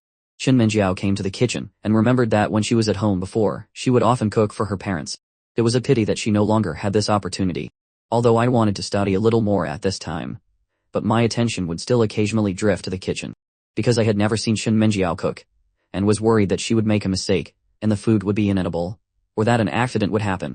But fortunately, the process was quite smooth. About an hour later, I smelled the fragrance coming from the kitchen. Shen Menjiao brought the food to the table, and called me. I put down my pen and stood up to see the food on the table. The rice and 2 dishes were all delicious in color, aroma, and taste, and they looked pretty good. Try it, Shen Menjiao said with a smile, signaling me to sit down. I picked up my chopsticks, and took a simple bite. I first frowned slightly, and then nodded silently in praise. It's delicious. Really? I'm glad you like it. Shen Menjiao's heart, which had been hanging in the air, finally settled down. She was confident in her cooking skills, but she was still very worried that I wouldn't like it. Now that it was up to standard, nothing was more important. Shen Menjiao also sat down to eat, and said, if you like it, I'll cook from now on. That way you can save a lot of time. I didn't answer immediately, but looked up at my fitness area. It was true that I hadn't had time to exercise for a long time. But in my heart, Shen Menjiao was a guest after all, so how could I let a guest cook? After hesitating for a moment, I slowly spoke, let's take turns cooking. We can switch every day or every 2 days. Shen Menjiao was stunned, and after a while she seemed to understand what I meant, and nodded, okay. After dinner, the two continued to study. When it was after 10 o'clock in the evening, the two went to take a shower one after another. After I came out of the bathroom, I sat at the table and picked up my pen. I originally wanted to study for a few more hours, but a sudden wave of sleepiness instantly swept over my brain. For a moment, my eyelids were heavy. I knew this was because I hadn't had enough sleep for the past week, and thinking about tomorrow's day off, and that school was over early today, I couldn't resist the sleepiness even more. So I quickly stood up and walked to the bedroom. I didn't even have time to cover myself with a blanket on my side of the bed and fell asleep with my eyes closed. And at this moment, Shen Menjiao was still taking a shower in the bathroom, and didn't know that I had already gone to the bedroom to sleep. When she finished showering and put on her pajamas, and came out of the bathroom, she found that the outside was empty. The place where I was sitting was empty, the book on the table was still open. She was a little confused. Where is he? Shen Menjiao came to the bedroom, and saw me lying on the bed with my eyes closed, breathing evenly. She gently walked to the side of the bed, and then took a blanket and covered me. Good night. Shen Menjiao turned off the bedroom light, and lay on the other side of the bed. Now she was no longer as scared as she was on the first night. Lying on the bed was like being at home, very at ease. But compared to my deep sleep, Shen Menjiao was not sleepy at all at this moment. She began to recall what happened today. If today's biggest gain for her was making friends with Tang Ji, Shen Menjiao thought a voice said to her, and still found it a bit hard to believe. The Tang Ji in her impression was the hardest to get close to. Would she really be happy to be friends with her? Shen Menjiao took out her phone, and opened Tang Ji's moments, and found that it was as empty as mine. If it were Liu Yan's moments, you could see many of her photos, the delicious food she shared, and the beautiful scenery she took when she was traveling. Shen Menjiao thought, Tang Ji should not be asleep at this time. She suddenly had an idea to send a message to Tang Ji. After hesitating for a moment, Shen Menjiao thought that a simple greeting would be enough. If she was busy, she probably wouldn't reply. Then, she sent a greeting emoji. After sending it, she turned off her phone, a little expectant and a little nervous. Because Tang Ji was a person she couldn't figure out, she couldn't even guess if she would reply and how she would reply. About 2 minutes later, Shen Menjiao's phone rang. She quickly opened her phone, and found that it was indeed a message from Tang Ji. What's up? Shouldn't you be sleeping with Gyuchi right now? How do you have time to send me a message? Shen Menjiao's eyes widened, staring at the message on her phone in disbelief, and quickly glanced behind her. Thank goodness he wasn't awake. If he saw this message, she would die of embarrassment. What do you mean sleeping with him? We sleep separately, there's a blanket between us. Ah, you two really sleep in the same bed. Shen Menjiao suddenly realized, Tangji only knew that she was living at my house, but didn't know where she slept. Wasn't this just exposing herself? And Shen Menjiao also understood that it was useless to explain, so she told Tangji the truth. I was originally going to sleep on the sofa, but he wouldn't let me, so we went back and forth. And then we both slept on the bed. Well, since you're already sleeping in the same bed, why don't you just make it official? The chat content on the phone made Shen Menjiao's heart pound. But before she could reply, the phone suddenly slipped from Shen Menjiao's hand. Her body seemed to freeze, because now my arm was actually on her. At this moment, it was as if I was sleeping with her in my arms. Ah, Shen Menjiao turned her head mechanically, and looked at the face that was only about 10 feet away from her. Although this was an unconscious action of mine while sleeping, but what should she do now? Should she wake me up? But thinking about how this week, because of her, I must have endured more pressure and fatigue. Shen Menjiao looked at the dark ceiling and couldn't close her eyes. She wasn't very sleepy to begin with, and now the situation made it even harder for her to fall asleep. Feeling my strong arm made her feel exceptionally safe, and she even began to fantasize that if she were lying in my arms, it would be particularly reassuring. And so 20 minutes passed, Shen Menjiao didn't move at all. However, at this moment my arm moved and slowly moved from Shen Menjiao's stomach to her chest. Although there was a blanket in between, it still made Shen Menjiao's body tremble slightly. But fortunately, not long after, I turned over again. This was what made her tense body relax. Yuchi probably won't remember anything tomorrow. Shen Menjiao thought so. But her heart actually wanted me to remember everything. After holding on for so long, Shen Menjiao finally felt a little sleepy, and fell asleep a short while later. A few minutes later, I opened my eyes, and cold sweat seemed to be dripping from my forehead. I was scared to death right now. I was actually awake before I turned over just now, and found that I was sleeping in the middle of the bed, my arm even on Shen Menjiao. So I quickly turned over and faced the wall, and started to slowly develop feelings for me, and then it grew day by day. Until now, she had to admit, she would secretly rejoice when I rejected Liu Yin, and feel relieved when she learned about my relationship with Teng Jai. She would even feel uneasy when her female classmates talked to me. If all of this couldn't prove that she was interested in me, she would just deny it to the death. From the first day I stayed at Guqi's house, Shen Menjiao answered honestly. She didn't feel embarrassed at all, because everything she had now was given to her by me. Oh, I see. Are you really content with that now? Shen Menjiao was stunned, and asked blankly, what do you mean? Tangji pointed at the empty seat in front with her pen, and said, I know what you're here for. Your colleague Liu Yin went out when you came over. She went to find Guqi, right? She's been sneaking glances at Guqi these past few days, and at me too, by the way. With her way of thinking, she probably thinks I'm her love rival, and then asked you to come and chat with me so she could go find Guqi, to prevent me from suddenly running out and bumping into them, and ruining her plans. Isn't that right? Hungry. Shen Menjiao's mouth was slightly agape. She was speechless for a long time, unable to say a single word. Tangji reached out and stopped her, and said, you don't have to say anything to me. Whether it's true or not, it doesn't matter. After all, it has nothing to do with me. I just wanted to help you out because I offended you just now. I know you're doing this for a friend, but are you really content? Tangji's question completely stumped Shen Menjiao. Her brain had lost the ability to control herself, her mind was in a mess. Seeing that Shen Menjiao didn't reply, Tangji waved her hand and said, of course, I don't understand love. If you're content, then just pretend I didn't say anything. Shen Menjiao took a deep breath, and bit her lip hard. Her fists under the table were clenched, her fingertips so tight they turned white. Her heart was also gradually beating faster. At this moment, after being called by Liu Yin, I didn't want to pay attention, but she rushed over and grabbed my sleeve, and pulled me to the stairwell, saying she wanted to talk. I didn't dare to forcefully pull away, afraid of making her fall. No matter what, I still couldn't be so harsh on a girl. Guqi, hurry up and say it. I frowned, my tone revealing my annoyance. Although at this moment it made Liu Yin's heart feel a trace of fear and strangeness, but she thought of the dream she had last night. It was not good to back down now. I know I promised you many times before that I would be with you, but I broke my promise. Now, nothing can make up for the harm I've caused you. But I still hope you can give me a chance. Can we still be good friends like before? I was stern, and I shouldn't have to explain any further. I thought any explanation would be useless. After saying that, I was about to turn and leave. But Liu Yin obviously didn't want to let go of this rare opportunity, and reached out and grabbed my arm again. Then what do I have to do for you to forgive me? I frowned, and shook my arm, but I couldn't shake Liu Yin off at all. Being pestered like this made my head itch. I thought to myself, why is Liu Yin a girl?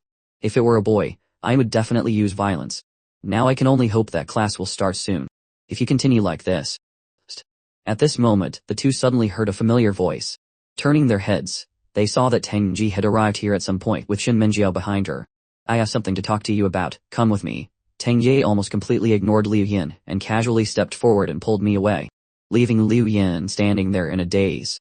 Shin Menjiao walked over and said in a low voice, I am sorry, Yang Yan, I couldn't stop Tang Ji. It's okay. At this moment, I breathed a sigh of relief, and said in a low voice to Tang Ji, thanks. However, Tang Ye glanced behind her, you don't have to thank me. I'm just helping someone. It elbowed her. On Saturday, school was over at around 4:30 in the afternoon. I was worried about being held back by someone again, so I left the classroom immediately after class. After Shin Menjiao packed her things, she saw that Liu Yin was in a bad mood, and she couldn't comfort her. What happened at noon seemed to have a great impact on her. Shin Menjiao's gaze then shifted to Tang Ji, who was about to leave, and then slowly followed her. After leaving the teaching building, she quickly walked up to Tang Ji. Tang Ji, thank you for what you did at noon. At that time she had thought for a long time, and decided to ask Tang Ji for help. Tang Ji knew that she wanted to maintain her friendship with Liu Yin, and didn't want Liu Yin and I to have contact. So she proposed to be the bad guy. Anyway, didn't Liu Yin see her as a love rival? Then let her continue to think so. And then what happened at noon? It's nothing. Not to mention it was to compensate you. Just based on your current situation, I should help you.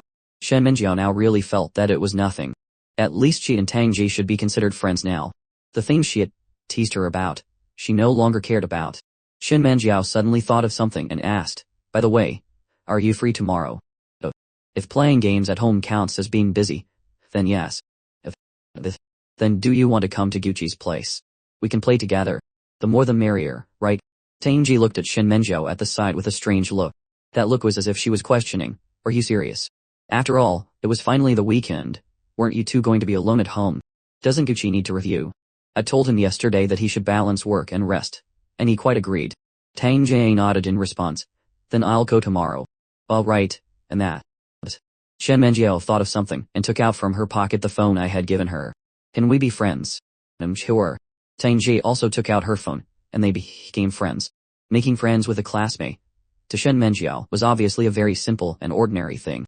But now, having made friends with Tang Ji, she felt particularly happy. Shen Menjiao and Tang Ji are together. What's going on? Why isn't she with Liu Yin and the others? At this moment, behind Shen Menjiao and Tang Ji, two boys were following them. One of them was Lu Bo. Today, when he saw Shen Menjiao sitting in my seat, he felt something was wrong. After school in the evening, he secretly followed them. Although he really wanted to know what they were talking about, but he couldn't follow too closely, to avoid not being able to explain it later. Until Shen Menjiao and Tang Ji said goodbye to each other, and went their separate ways. Leon Jackson petted Lu Bo on the shoulder, and said, all right, let's go home too. If we go any further, we'll be in their living room. Let's follow a little longer. I want to know where she lies. Leon Jackson was in disbelief. Are you a pervert? Following a female classmate home? You've completely wasted your political science studies. No, I mainly want to give her a gift. She definitely wouldn't accept it in front of others. I thought it would be better to leave it at her doorstep. Whoa, you're both a pervert and a creep. Finally, Lu Bo saw Shen Menjiao walk into the 6th floor, and then pulled Lion Jiaxim to turn and leave. Let's go. Come with me to look at gifts. I want to give her a surprise tomorrow. Liang Jiaxian was completely dejected, and sighed as if he had reached the end of his rope. In the classroom, because Liu Yin was heavy-hearted, she was packing up rather slowly. Tianrun walked over from the side with her bag, and looked at Liu Yin with confusion. What's wrong? You look like you've been dumped. Liu Yin suddenly looked up, and looked at Tianrun with a desperate face. Tianrun immediately covered her mouth, realizing that she had probably said the right thing. When Shin Menjiao returned home, she saw the open workbook on the table. It seemed that I had already started studying. Thinking about what happened today, Shen Menjiao was filled with guilt at this moment.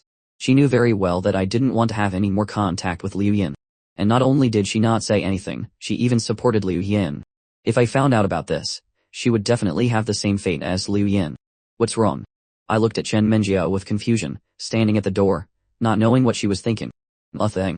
She had secretly decided in her heart, she would never make such a mistake again. Although Liu Yin was her friend, but in terms of importance, I was still more important in her heart. Shen Menjiao quickly put down her things, and sat down beside me. Let me help you review. At this moment, he admitted, letting Shen Menjiao teach me was a very good idea. At least it gave me hope.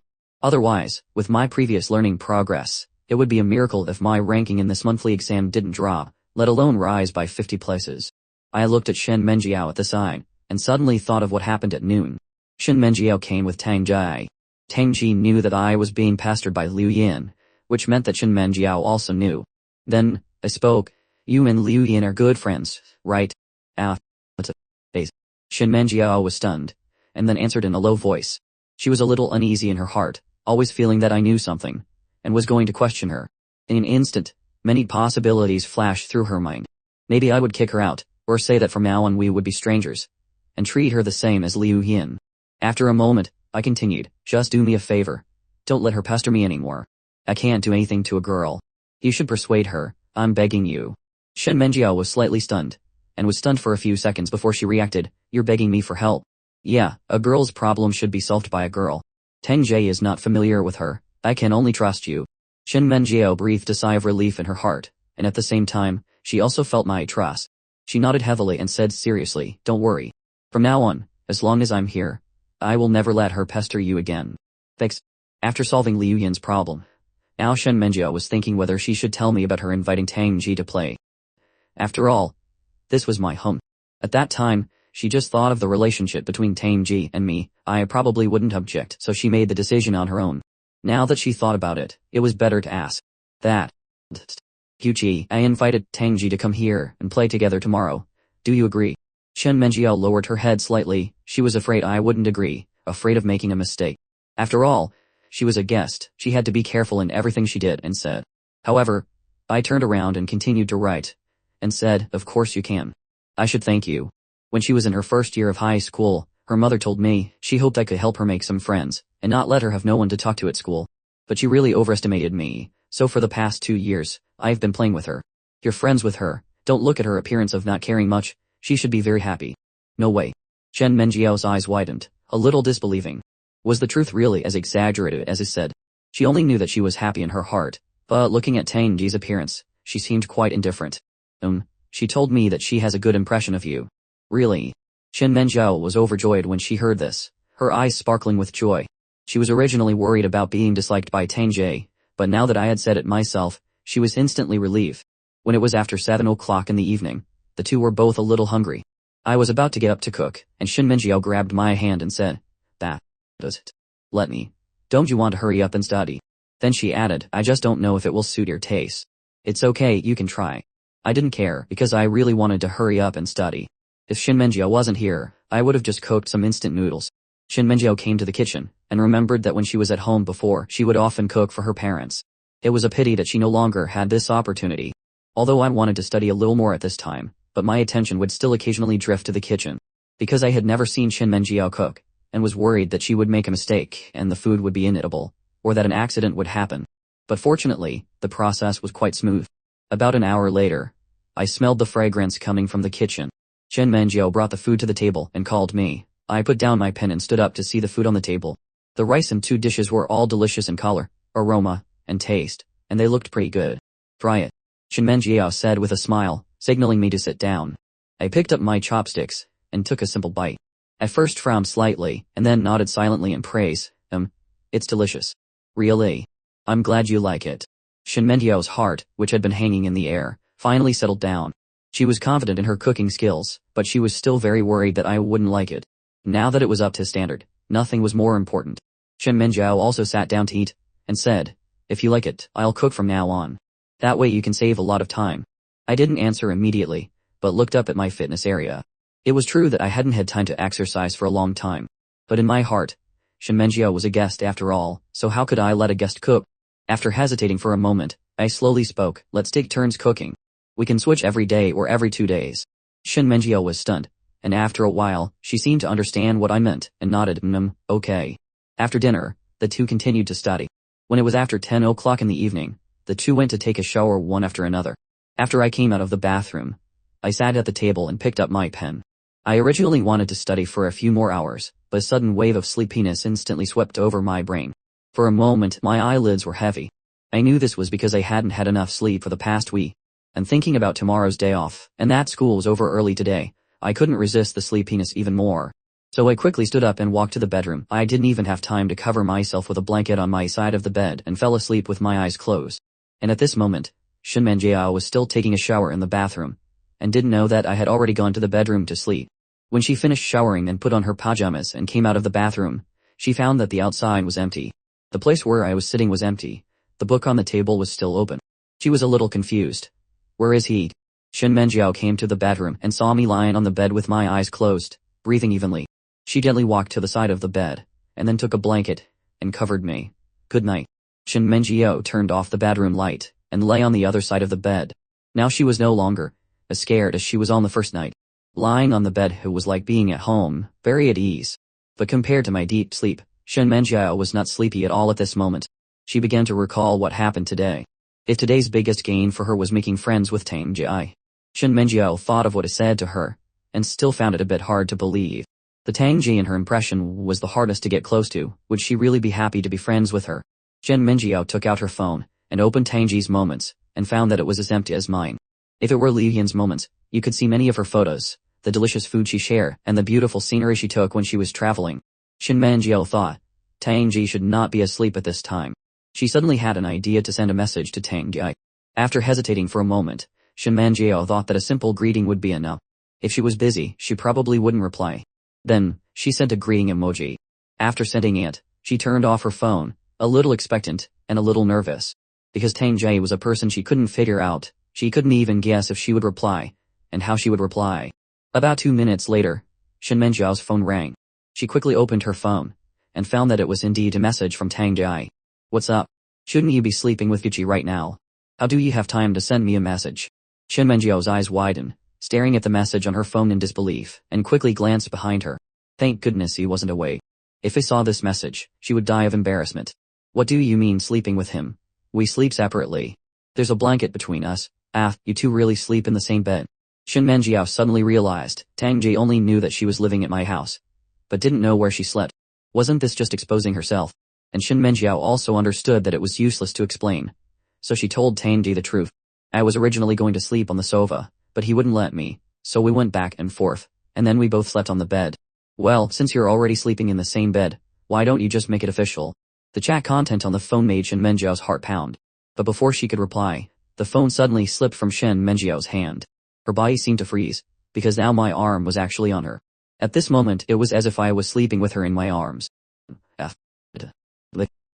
Shin Manjiao turned her head mechanically, and looked at the face that was only about 10 feet away from her. Although this was an unconscious action of mine while sleeping. But what should she do now? Should she wake me up? But thinking about how this week, because of her, I must have endured more pressure and fatigue. Shin Manjiao looked at the dark ceiling and couldn't close her eyes. She wasn't very sleepy to begin with, and now this situation made it even harder for her to fall asleep. Feeling my strong arm made her feel exceptionally safe, and she even began to fantasize that if she were lying in my arms, it would be particularly reassuring. And so 20 minutes passed. Shin Manjiao didn't move at all. However, at this moment, my arm moved, and slowly moved from Shin Manjiao's stomach to her chest. Although there was a blanket in between, it still made Shin Manjiao's body tremble slightly. But fortunately, not long after, I turned over again. This was what made her tense body relax. She probably won't remember anything tomorrow. Shin Manjiao thought so. But her heart actually wanted me to remember everything. After holding on for so long, Shin Manjiao finally felt a little sleepy, and fell asleep a short while later. A few minutes later, I opened my eyes, and cold sweat seemed to be dripping from my forehead. I was scared to death right now. I was actually awake before I turned over just now, and found that I was sleeping in the middle of the bed, my arm even on Shin Manjiao. So I quickly turned over and faced the wall. It was a close call. What if Shin Manjiao wasn't asleep? Would she question me tomorrow? At that time, I'll pretend I didn't know. I was sleeping very soundly at that time. Yes, the next morning, warm sunlight streamed through the curtains, casting a faint glow. Shin Manjiao opened her sleepy eyes, drew back the curtains, and walked out of the bedroom. At this moment, I had just finished making breakfast. As I placed the breakfast on the table, our eyes met. In an instant, the events of last night flashed through both of our minds.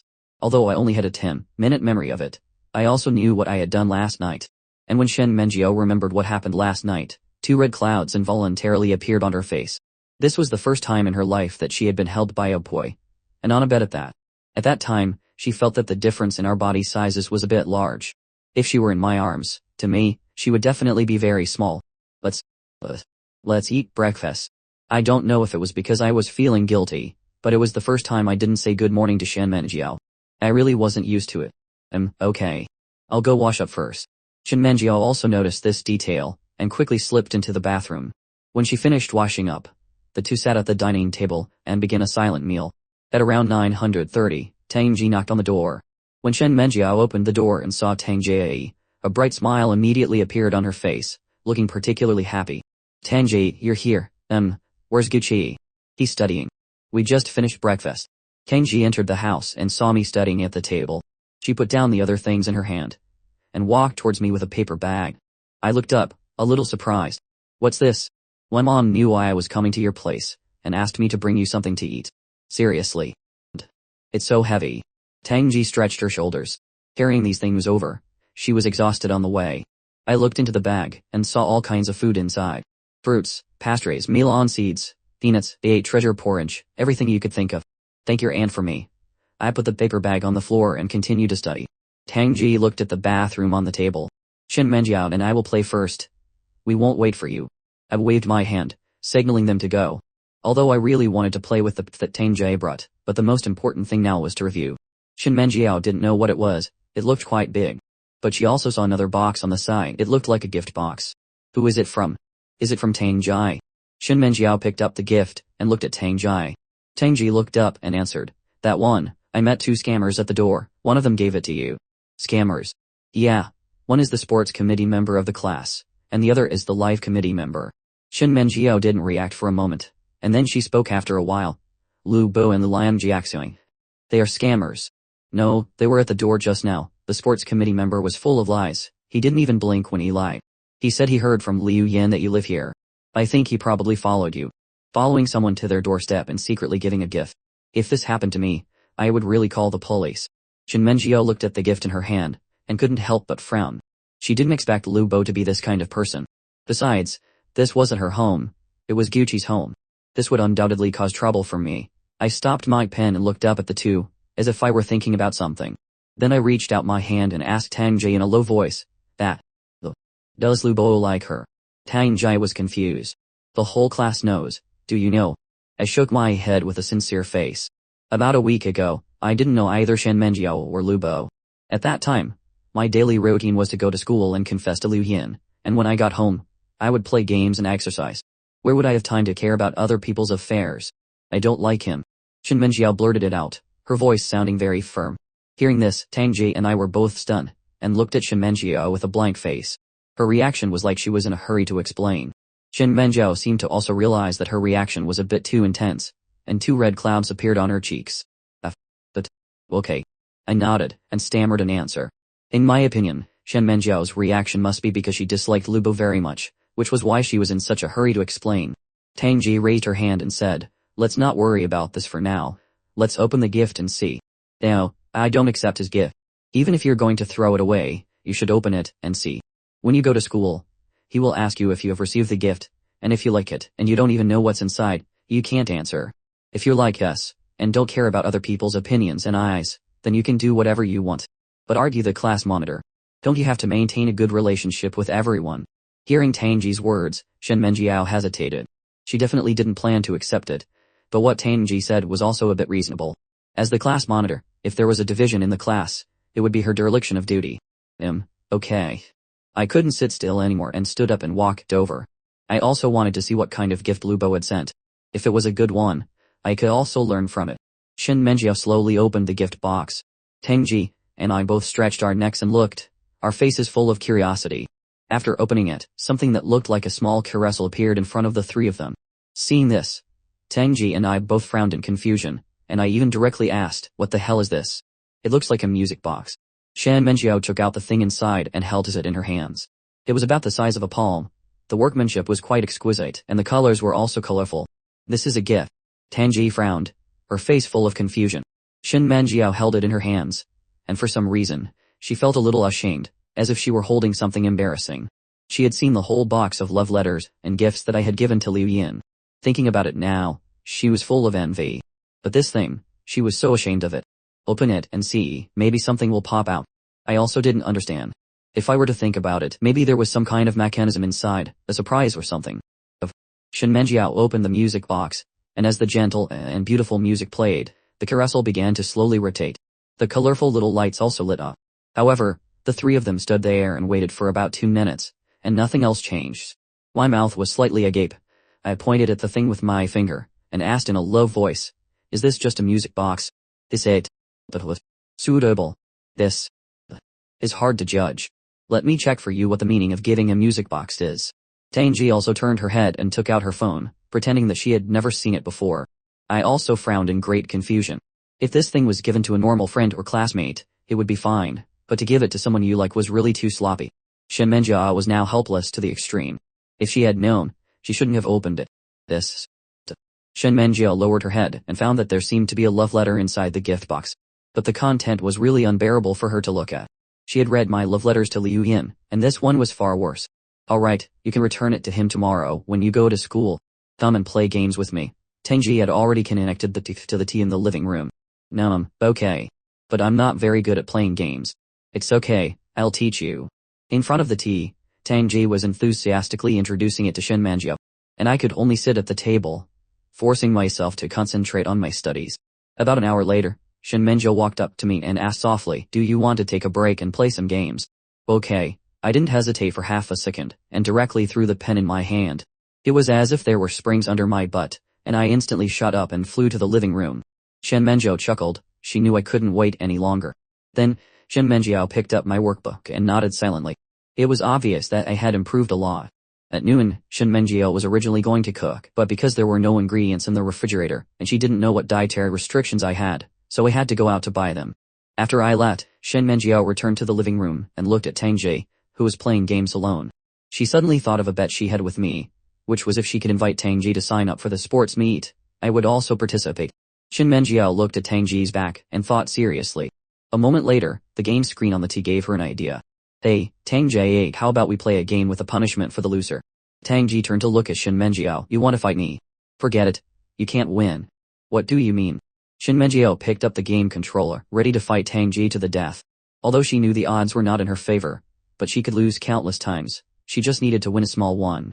Winning once would be enough to get Tang Ji to sign up for the event. During the character selection phase, Tang Ji spoke. "What's the acceptable level of punishment?" "Whatever." Shen Menjiao answered confidently. She was afraid that Tang Ji would refuse when the time came. Anyway, for her, there was probably no punishment she couldn't accept. "Alright then. I'm fine with whatever too." "Alright." Tang Ji seemed very confident. Soon, the first round ended with Shin Menjiao's defeat. She didn't even last 30 seconds. Shin Menjiao was a little embarrassed. She thought she had a little chance. Even if she was not good at playing, it should be a 37 or 28 split. But it turned out to be a 100. She had no chance to fight back at all. "I lost, you say the punishment. Then let's play again. Let me think." "Oh," Tangji grinned, revealing a small canine tooth, and began to ponder. From her expression, Shin Menjiao felt a little worried. Was she really going to make a very outrageous request? "Alright then, since it's the first round, the punishment is for you to say I don't like you to Lu Guo in front of your classmates when you return the gift tomorrow." "This is fine, no problem." Shin Menjiao agreed without hesitation. In fact, to her, this was not even a punishment. Soon, the second round began. This time, Shin Menjiao was 120 focused, staring at the screen, and her fingers were also more forceful. This time, Shin Menjiao felt a little hopeful, because she had taken away a lot of Tang Ji's health. She felt that this kind of probing attack of fighting and retreating was very effective. But the truth proved that her gaming experience was ultimately not as rich as Tang Ji's. The second round was no exception. She lost again. Again. You say the punishment." Tang Ji was a little surprised. She asked in surprise, "Are you still playing? What do you want me to do? You're so desperate." "I'll tell you when I win." "Assuming you can win." Shin Menjia was a little unconfident. She always felt that she wouldn't be able to win a single round in the end. "Alright then. The punishment is... wait for Gucci to come back." Tang Ji paused, hesitated for a few seconds, and said, "Then you can kiss him." "Kiss? What?" Shen Menjiao's eyes widened in disbelief, looking at Tang Ji with a face full of disbelief, thinking she was joking. Tang Ji quickly added, "But it's kissing the back of his hand. Even if it's a joke, you can't really kiss his face or mouth. He will really get angry. Then he will definitely pull my ear and scold me. He will get angry. Yeah. If it's not a romantic relationship, he hates this kind of prank. He thinks it's a disrespect to both parties." "See?" Shen Menjiao nodded. She thought I was angry because of her. Hearing that, she was relieved. She could also understand my thoughts. If they were not a couple, this kind of prank was indeed not very good. But despite this, a small hint of disappointment appeared in her heart. Okay, I accept. Continue. Shen Menjiao couldn't wait to start the next game. She felt that it was all worth it. After all, it was to pave the way for her request. At the beginning of this round, Tang Ji seemed to have relaxed her guard a little. She felt that it was not good for her to be so serious. It might discourage Shen Menjiao's enthusiasm for playing games. It would not be good if she got angry. Playing games, the main thing was to be happy. But Shen Menjiao was still very focused, and she improved quickly. After the first 2 rounds with Tang Ji, she had gained a lot of experience. Plus Tang Ji had relaxed her guard. She had taken away a lot of health in the early stage. Shen Menjiao's hands were trembling slightly with nervousness. So her idea was to stall for time, and when the time was up, as long as she had more health than Tang Ji, she would win. In the last 10 seconds, Shen Menjiao no longer defended, and began to attack with all her might, her fingers pressing at a very fast speed. But at this moment, the main door was opened, and I walked in with the groceries I had bought. I'm back. And at this very moment, Tang Ji glanced at me, and was distracted. And Shen Menjiao seized the opportunity, and hit one more time in that short half a second. Because I won, Shen Menjiao jumped up in excitement. Her heart was about to jump out of her chest just now. Because the health bars of the 2 of them were almost impossible to tell who had more. But fortunately, the goddess of luck was still on her side. She won by an extremely small margin. I was stunned for a moment, not knowing what Shen Menjiao was cheering for. Why was she suddenly so excited? Was she a person who particularly liked to play games? So happy to win? Tang Ji leaned on the sofa, her head tilted back, with a helpless look on her face. If she hadn't deliberately gone easy on her at the beginning of the game, she wouldn't have lost. Mainly because she really couldn't bear to win against Shen Menjiao anymore. But it was clear that she didn't understand Shen Menjiao. Shen Menjiao had already secretly decided in her heart that she would not give up even if she kept losing. She had to win a round. Alright, you say the punishment. Seeing Shen Menjiao so happy, Tang Ji's mood was not very bad. This was what she thought was the meaning of playing games. Punishment. After hearing that, I put the things on the table, and then walked towards them. Shen Menjiao at this moment was finally able to say her long, bland conspiracy.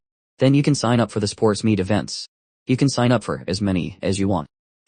Tang Ji was instantly surprised and her mouth opened wide, looking at Shen Menjiao with a face full of disbelief. She was still guessing what kind of punishment Shen Menjiao would give her, but she never expected it to be this.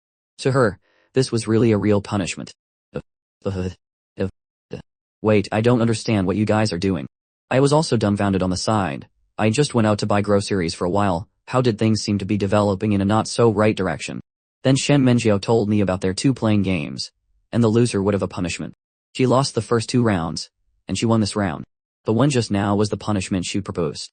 When I heard that Tang Ji actually lost, my face was instantly full of surprise, and I stared at Tang Ji and said loudly, Tang Ji, you actually lost. You're a bot, or are you acting for me? What? What does it have to do with you? Tang Ji looked at me, and asked with confusion, with a hint of dissatisfaction on her face. And I seemed very helpless at this moment, and covered my forehead with my hand. I knew why Shen Menjiao would make such a request. The reason was that bet. Shen Menjiao was particularly happy now, and looked at Tang Ji with expectation, and asked, are you willing to accept it? She knew that Tang Ji was not serious about the first 2 punishments, and probably thought it was just a joke. But she threw so many heavy bombs, and directly stunned Tang Ji. Tang Ji glanced at her and muttered, if I had known you were playing so big, the punishment I gave you should have been more difficult. It's okay, you can also refuse. Shen Menjiao was also a little embarrassed. After all, what they said and what she said were not on the same level at all. She just hoped that Tang Ji would participate, but she was also considering it from the perspective of the class. From the perspective of a friend, she actually didn't want to make things difficult for Tang Ji and me. Tang Ji waved her hand and said, no need, I accept. I'll accept my loss. Although she didn't want to participate, but who was to blame for her agreeing to it? Some were happy, some were sad. Shen Menjiao smiled and nodded, while I still had a look of disbelief on my face. What's wrong with you? Tang Ji also noticed that something was wrong, and poked me with her hand and asked. I didn't answer, and Shen Menjiao told Tang Ji about the bet she had with me. This meant that I also had to sign up for the sports meet. Oh, so he also has to sign up. Tang Ji became interested after hearing the explanation, with a mischievous smile on her face. Can he? That's more like it. I feel much better now. Tang Ji nodded with satisfaction. Originally the most uncomfortable thing for her was to be laughed at by me, but now that I also had to participate, there was no such uncomfortable situation. Hey, what were the first 2 punishments you gave Shen Menjiao? I asked casually. Tang Ji and Shen Menjiao looked at each other, and Shen Menjiao immediately understood, knowing that it was time to carry out the punishment. She came to me, and in my completely dazed state, slowly took my hand, bent down, and gently kissed the back of my hand with her thin lips. I stood there in a daze, completely dumbfounded. I didn't understand what was going on. Was it some ancient ritual? Or was it learning how to greet foreigners? After Shen Menjiao looked up, her cheeks were slightly red, and she said to me in a low voice, "I am sorry, this is my punishment." I was stunned for a moment before I reacted, and slowly moved closer to Tang Ji at the side. Tang Ji shrugged, and showed a harmless smile, but her eyes were observing my expression. Although she would often bicker with me, that was because she knew I didn't care. But if she really made me angry, she was still quite scared. Shen Menjiao had achieved her goal, and said, "I'm hungry, I'll go cook. You guys can play." After saying that, she immediately fled to the kitchen. She had used this method to force Tang Ji and me onto a pirate ship, and she was afraid that she would be retaliated against. After fleeing to the kitchen, she began to reflect, thinking to herself that she was really a despicable person. But at this moment, in the hearts of Tang Ji and me, there was no dissatisfaction with Shen Menjiao at all. After all, we had agreed to the punishment ourselves. The bet was my own doing. If they wanted to blame someone, they could only blame themselves for being too rash. Whatever, I already agreed to it anyway. It's the last sports meet of high school, after all. Having a little fun would be nice. I sat on the sofa, crossed my legs, and mumbled something. But in reality, that was just me comforting myself. I should still think about what events to sign up for. He didn't say how many events, did he? Does that mean signing up for just one is enough? I don't know. Tang Jiji and I both looked towards Shen Menjiao in the kitchen, whispering to each other. If it was just one event, it would be simple. To them, it was no big deal at all. So what are you planning to sign up for? Shot put or a short distance run would be fine. Let's skip the long distance run. Leave that to the sports students. Hearing my words, Tang Ji nodded and whispered, "Big muscles. Poor stamina. Oh. It really would be tough for a muscle guy like you to do a long distance run." "I can do it. Then I'll sign up for the long distance run." Hearing that, my head was full of question marks. I slowly turned my head and asked, bewildered, "What do you mean?" "I can't run long distance." "Let me tell you, I can run. I do cardio regularly and train my legs often. I'm not doing the long distance run just to give the track and field students a chance to shine. If I participated, they wouldn't stand a chance." Saying that, I lifted my pant leg to reveal my leg. As I tensed my thigh muscles, the lines were so incredibly clear, looking very powerful. Tang Ji pretended to be innocent. "But do you remember that time we ran a marathon? You only made it halfway before." "That's because I had low blood sugar, okay? It wasn't because I couldn't run anymore." Tang Ji took out a lollipop and placed it in my palm, then a meaningful smile appeared on his face. "Oh, is that so? Then this time, you can eat your candy and watch me run." My eyes widened in disbelief. Then I raised my hand, pointing the lollipop at Tang Ji and said, "I am definitely signing up for the long distance run, 1500 meters, how about that? You just watch. If I don't get first place, I'll dismantle all the equipment in my game account." Tang Ji took the lollipop, unwrapped it, and stuck it directly into my mouth. "Don't be so stubborn. I never said you couldn't do it, but that's just how it is. With your muscle mass, your energy consumption must be huge. Just stick to shot put, that's what you're good at. Stay away from long distance running." I was speechless for a moment, the anger in my heart flaring up again. The next second, I calmed down and said slowly in a strange tone, "You're right. At least with shot put, I can guarantee a win. I can't guarantee that with a long distance run. Don't come crying to me when you lose. I won't be able to explain it to my aunt." Hearing this, Tang Ji's expression changed instantly. He crossed his arms and complained, "Gucci, you beat me at basketball once when we were kids. Do you really have to bring it up all the time? Then why do you keep challenging me? You know you can't win." "I don't want to bring it up either, but you're the one who won't admit defeat." I spread my hands, looking like I had won the verbal battle. Extremely smooth. Tang Ji immediately stood up from the sofa, staring at me with a slight frown, and said in a low voice, "Fine. I'll sign up for 2 events and get 2 gold medals. Let's see how smug you are then." "You're kidding. I'll sign up for 3. I'll do 4. Besides signing up for events, I'll also perform something for the opening ceremony. What about it? Can you even perform anything? The art awards I've won since I was a child are more than the achievements you've gotten in your games. Now you're just bragging." Shen Menjiao was busy with dinner in the kitchen, completely unaware of what was happening in the living room. When she brought the food out and called the 2 of us to eat, she found Tang Ji and me standing face to face, like enemies in a standoff, with serious expressions and sharp eyes. "Hey you two. What are you doing?" Shen Menjiao thought Tang Ji and I were fighting and quickly walked over to stand between us, but she didn't dare get too close. After all, if these 2 really started fighting, she would have a hard time stopping us. I suddenly turned my head to look at Shen Menjiao and said, Shen Menjiao, for the men's group events at the sports meet, if there are no time conflicts, sign me up for as many as you can. Same for me. Oh, right, could you also ask the school if I can participate in the men's group competitions? I want to personally win against a certain someone and let him know that being good at basketball doesn't mean you're an all-round athlete. He too are. Shen Menjiao stood in the middle, stunned. What was wrong with these two? She was already satisfied just by tricking them into signing up. She had thought they would each sign up for one event, which would be at least 2 gold medals, and that was enough. But in the time it took her to cook a meal, how did they end up at loggerheads? Oh, right, the performance for the opening ceremony hasn't been decided yet, has it? Sign me up for a martial arts performance. I'll sign up for dance. At this point, the two were no longer content with competing in sports events. They had set their sights on the opening ceremony performance. Shen Menjiao was in a difficult position. After all, these decisions were indeed up to her as the class president. But a class could only have one performance. Can you two maybe combine it into one performance? No way. Shen Menjiao's suggestion was instantly met with a perfectly synchronized refusal from both Tang Ji and me. Now Shen Menjiao had a real hey. It was truly a case of inviting the gods is easy, but managing them is hard. If they weren't satisfied, would their bad luck rub off on her? Let me think about it. You two calm down and eat first. The sports meet is still a while away. Shen Menjiao reached out, grabbing one of them by the wrist with each hand, and led them to the dining table. For now, she could only use a delaying tactic, putting off their problem. She'd deal with it one day at a time. Maybe they would change their minds in a couple of days. Now Shen Menjiao was starting to regret asking us to sign up. If she had known it would turn out like this, she wouldn't have dragged us into it. After pulling them in, these two were now frantically trying to pull her down with them. All right. The two nodded in agreement, and sat down at the table. Tang Ji picked up his chopsticks, looked at me, and asked softly, by the way, I'm craving that eggplant dish you made. When are you going to make it for me again? Next time. I forgot to buy it this time. Or I can make it for you next weekend when I go to your place. Shen Menjiao stood by the dining table, watching the two of them make up in a second, completely petrified, standing motionless. She was still worrying about how to mediate and tell us not to be angry. But how did we change our tunes so quickly? How are you not angry anymore? Hearing that, Tang Ji and I looked up at Shen Menjiao and said, we're just like that. We separate one matter from another. We don't let emotions from one thing carry over into another. Since we decided not to think about that for now, we just act as usual.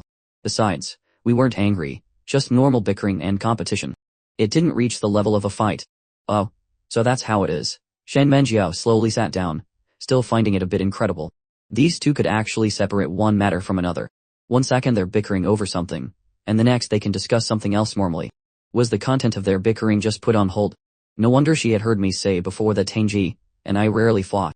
So this was the reason. Tang Ji took a bite of food. His eyes lit up, and he looked at Shen Menjiao. You're a really good cook. I feel like your cooking is almost as good as Gucci's. Not at all. I'm not as good as Gucci. But I'm glad you like it. As the three of them were eating, Shen Menjiao's phone suddenly rang. A video call popped up on the screen. When she saw it, she frowned in annoyance.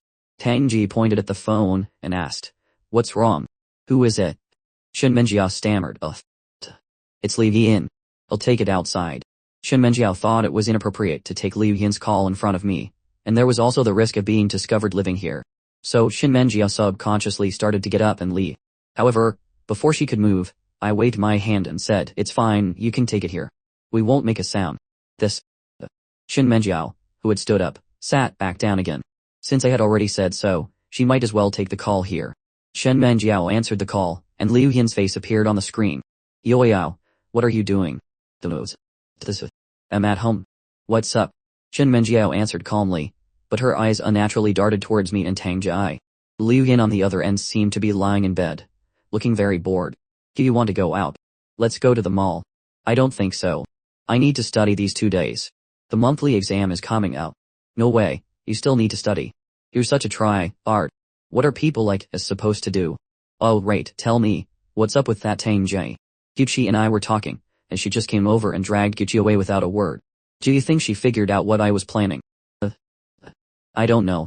Shen Menjiao subconsciously glanced at Tang Ji, who showed no change in expression and was still eating quietly, as if he couldn't care less what Liu Yin was saying.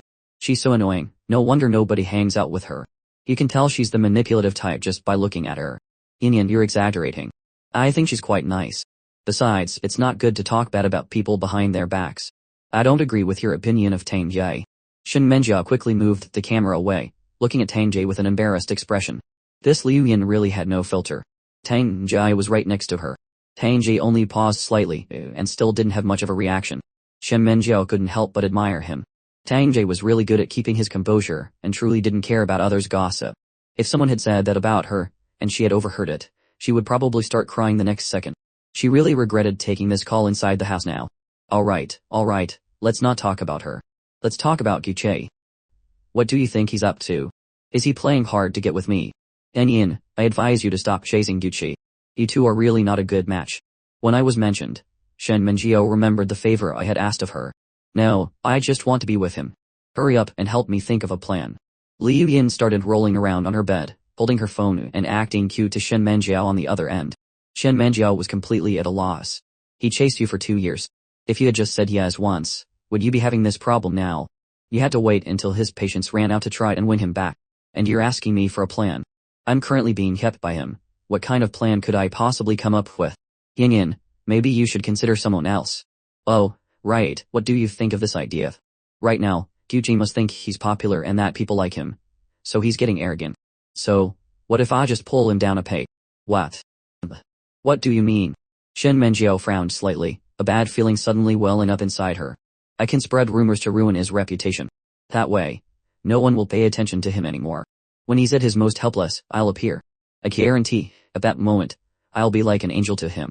You're going to spread rumors about Guche and ruin his reputation. What are you thinking? When did your heart become so twisted? At this moment, Shen Menjiao's expression suddenly became serious, and a hint of anger even appeared in her eyes. What's wrong? Anyway, only you and I know. To be honest, you're the only one I can trust right now. I don't even dare to trust the comments. And this plan is definitely reliable. Guche may be all brawn, but he's simple-minded. He's so gullible, he'll never know it was my plan.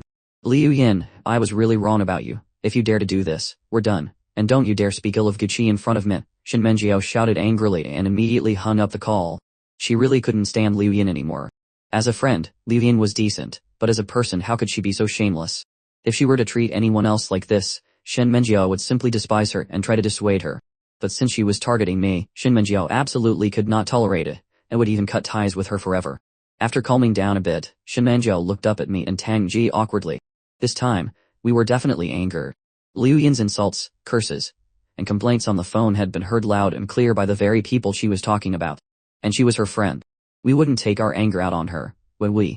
However, the result was that the two people in front of her seemed extremely emotionally stable, both eating quietly, chewing, without even a change in their expressions. It was as if she was the only one who had shouted, panting from anger. At that moment, I put down my bowl, went into the kitchen, and came back with a glass of warm water, pushing it in front of Shen Menjiao. Drink some water and cool down. There's no need to get angry with that kind of person. It's not worth it. Okay. Shen Menjiao held the glass with both hands.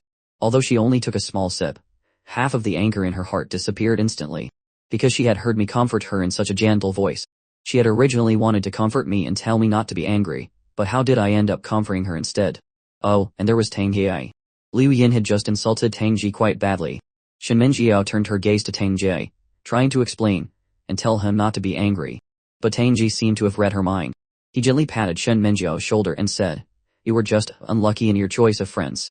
It has nothing to do with you. Don't feel burdened." Okay, I know. Shen Menjiao nodded blankly. She hadn't expected me and Tang Ji to be so emotionally stable. They weren't angry or losing their temper over this. Meanwhile, at Liu Yin's house, she stared at the hung-up call on her phone. A little confused, her face filled with puzzlement and bewilderment. Shen Menjiao's angry tone was still echoing in her mind. Strange, is she angry? Did I say something wrong? I didn't offend her. What a pity. She was clearly the best person to carry out this plan. This plan was designed for her. Liu Yin put down her phone and rested her arm on her forehead. She had originally planned to have Shen Menjiao be the one to spread the rumors for her. Because Shen Menjiao was popular in class and people trusted what she said. No matter how ridiculous the rumor, if it came from Shen Menjiao's mouth, it would become true. By then she would have successfully isolated me. Although Shen Menjiao wasn't helping her now, she had no intention of giving up on this plan. Liu Yin thought for a long time and finally thought of someone among the guys who had the best social connections, Lu Bo. At Forbone, Tang Ji stood at the door to say goodbye to me and Shen Menjiao. Bye, see you at school tomorrow.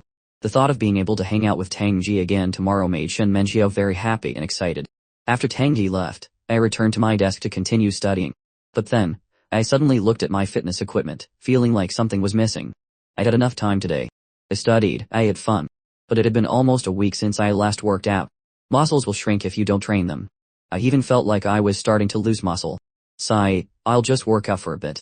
Shen Menjiao came out of the kitchen with a plate of washed fruit, just about to tutor me, when she saw me standing in the workout area, warming up. Shen Menjiao's eyes widened with interest. She then sat down quietly to watch me work out. Every time I lifted, my well-defined muscles made Shen Menjiao's heart pound. After working out all my muscle groups, I went to take a shower. Shen Menjiao, on the other hand, went to the workout area and put everything back in its place. Seeing the floor covered in my sweat, Shen Menjiao was extremely impressed. To be able to squeeze in time to work out seriously under such immense academic pressure. This physique was what I deserved. After cleaning up, Shen Menjiao stared at the other equipment, the stationary bike, the treadmill, she could probably use those. She wondered if she should start exercising too. I wonder what kind of girl Gucci likes. Does he like the sporty type, or the more artistic type? Shen Menjiao stepped onto the treadmill, muttering to herself. She tried to find some attractive quality in Liu Yin that might have appealed to me, but she couldn't seem to find any. And yet I pursued her for 2 years. It must be because Liu Yin appeared early. Meeting her at that age of first love, it was inevitable to fall for her. Chasing her for 2 years also proves that I'm very devoted. Otherwise, with Liu Yin's attitude, most people would have given up long ago. Just then, I came out of the shower, and saw Shen Menjiao standing on the treadmill in a daze. I asked in confusion, "What's wrong? Do you want to work out a bit too?" "I just wanted to try." Shen Menjiao quickly stepped off the treadmill. She was too embarrassed to exercise in front of me. After all, with her workout intensity, it would be like child's play to me, like a newbie at the gym, too scared to work out in front of the pros for fear of being laughed at. "You can try. But you'll definitely have to use a lighter weight. Too heavy, and you might get injured." I walked over and started removing the dumbbell plates, finally leaving only one small plate, about 5 pounds. This should be about right now. Want to try? I don't know how. Shen Menjiao was a little embarrassed. She was fine with the weight, but the main problem was that she didn't know how to exercise at all. Although the movements I did looked simple, she knew hers wouldn't be correct if she tried. Improper form and fitness could have serious consequences. "I'll teach you. First, pick it up." "Oh, okay." Shen Menjiao picked up the dumbbell. This time, the weight was indeed very light. And then I walked behind Shen Menjiao, reached out, and gently held her hands. Shen Menjiao couldn't help but let out a soft gasp, her body visibly trembling slightly. Her back could clearly feel my solid body pressing against hers. The strength was so palpable she could even feel my heartbeat. And when her hand was enveloped by mine, she felt an incredible sense of security in that moment. Take it slow, feel where the muscle is engaging, and breathe evenly. Then, I guided Shen Menjiao's body, having her slowly perform the movement. At this point, Shen Menjiao's mind was not at all focused on feeling the muscle engagement. It was already a great effort for her to simply remain standing. I was pressed against her body, and having just showered, I gave off a faint, fresh scent. This was the closest I had ever been to her. How could she possibly concentrate under these circumstances? You'll get used to the movement. If your form is off, you must correct it immediately. After guiding Shen Menjiao, I let her try on her own. Shen Menjiao did a set, and I helped her adjust her form again. Just like that, 10 minutes passed. Shen Menjiao's arms felt sore. The process was quite agonizing for her, but the sense of satisfaction and fulfillment afterward was quite addictive. Even though her clothes were soaked with sweat, strands of hair were stuck to her forehead, and her face was flushed, she had a feeling she might fall in love with fitness. That evening, after showering, Shen Menjiao sat beside me to help me with my studies. It wasn't until late at night that the two of them returned to the bedroom to sleep. Shen Menjiao thought about last night's events, her heart a little complicated. But she still wanted to know. She looked at me and said softly, "It seemed like you had a hard time last night. You were sleeping very deeply." Hearing Shen Menjiao bring up last night, I immediately recalled waking up startled, seemingly holding Shen Menjiao. I didn't know for how long. Now that she brought it up again, I could only look away awkwardly, and reply, "Yeah, I was too tired yesterday. I fell asleep as soon as I hit the bed." I suddenly felt that it might not be appropriate for Shen Menjiao and me to share a bed anymore. What if I rolled over and crushed her? Would I get kicked out of bed? Thinking this, I pointed to the door and said, "Why don't I sleep on the sofa instead?" Shen Menjiao seemed a little surprised. She didn't understand why I would suddenly suggest sleeping on the sofa. They had been sleeping like this for almost a week. It's not comfortable sleeping on the sofa." Shen Menjiao shook her head and said softly, "All right then. I was just worried you'd find it crowded." I lay down on the bed and scooted to the side, moving the dividing blanket over a bit as well. This would give Shen Menjiao more space. But Shen Menjiao found this a bit absurd. There was a huge difference in our physiques. It didn't matter at all if her space was a little smaller. If my space was too small, it would be too constricting. There wouldn't even be room to turn over, and I might hit my head on the wall in my sleep. So Shinmenshio moved the blanket back. My heart was in turmoil. I felt that if I did something wrong, I should apologize, not run away. That wasn't my personality. But, Shinmenjiao, you went to bed pretty late last night, didn't you? I said slowly. After a long silence, Shinmenjiao finally pursed her lips and replied, I was too tired last night, so I was restless in my sleep. I think I accidentally rolled over to your side and even put my arm on you. I'm sorry. Shinmenjiao had her back to me. When she heard my words, her eyes widened abruptly. She didn't expect me to remember it. She thought I had been unconscious at the time. It's fine. Who can control themselves when they're asleep? I don't care about these little things at all. Shinmenjiao's voice was gentle, and the corners of her eyes curved up slightly. She really liked my personality, Harry direct. She hoped she could be like me too. Early the next morning, I was the first to wake up again, quietly leaving the bedroom to make breakfast. 5 minutes later, Shinmenjiao woke up. She opened her drowsy eyes, rubbed them, and was about to stretch before getting up. However, the soreness shooting from her arms and body gave her a rude awakening. The pain made her suck in a sharp breath, and she didn't dare move her arms anymore. She couldn't even put strength in her legs. Although she had expected to be sore the next day after working out like that, she hadn't anticipated it would be this severe. It seemed like just getting out of bed was a problem. This was enough to prove how poor her physical condition really was. She persevered, got up, and stepped out of bed, then endured the pain to fold her blanket. As I was making breakfast, I saw Shinmenjiao walk out of the room. I was about to say good morning, but seeing her struggling to walk, I immediately understood her situation. I remembered when I first started working out, even putting on clothes and using the toilet was difficult, let alone going up and down stairs. Are you okay? A little. Shinmenjiao wore a slightly bitter expression, forcing a smile. She could only walk slowly by holding onto the wall. If she walked any faster, her muscles would scream in pain. It's always like this at the beginning. Your muscles are adapting to the intensity of the workout. Just stick with it, and you'll be fine. I was a little worried Shinmenjiao would give up on fitness. Although whether she worked out or not had nothing to do with me, I still hoped she and I could share a common hobby.